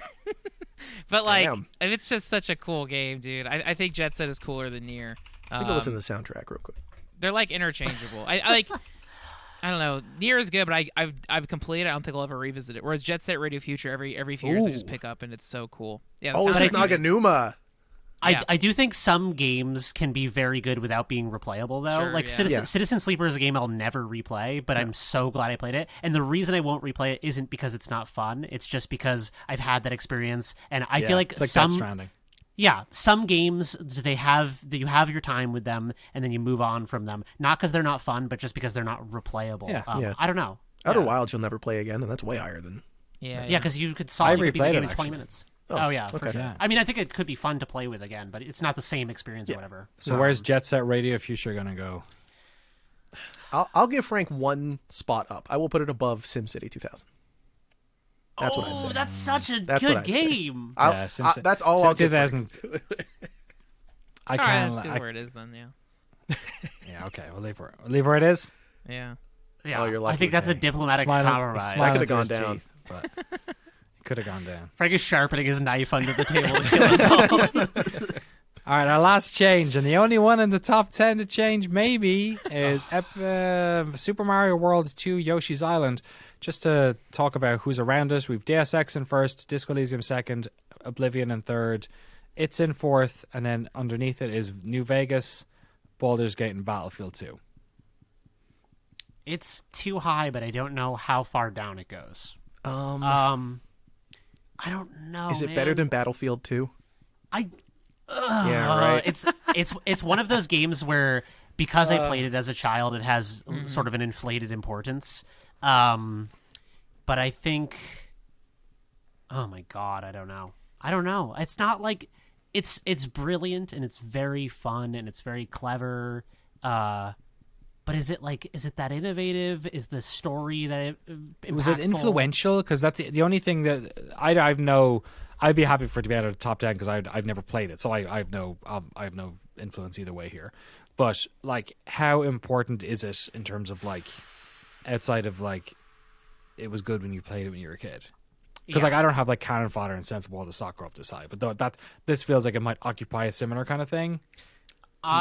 Jesse, what do you think? Well, Is it I mean, influential? I don't know. I honestly don't know.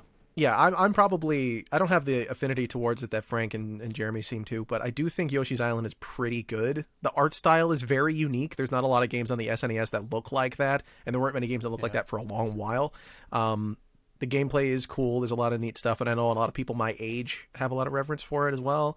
Even people younger than me, which is surprising. But is it like, I don't know, would people put it on the same pedestal as New Vegas is the thing, and like Baldur's Gate? Yeah.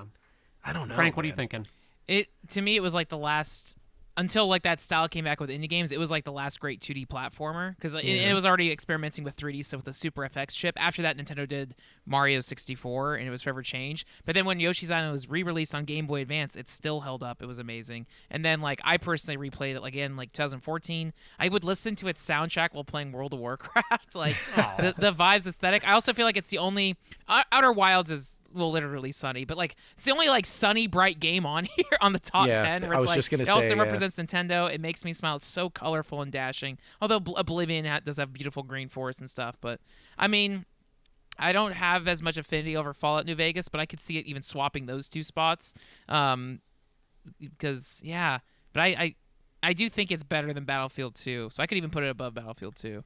Yeah, does it belong between Baldur's Gate and Battlefield 2? Yeah. It is the only platformer up this high, and you are right. It's nice to see some happiness, because if the top 10 games from these the four of us is depressing, like, oh man, yeah, above Battlefield 2, I'd say. I think it I'd be gets okay with points that. for being a Mario game that takes the formula of Mario is so set in stone to the point that they're still making Mario games that play exactly like Mario with very slight changes. This one plays very differently. I think it gets points for innovation and yeah, the art style is incredible. The like Mode 7 shit that's going on with the art is incredible. Music's killer.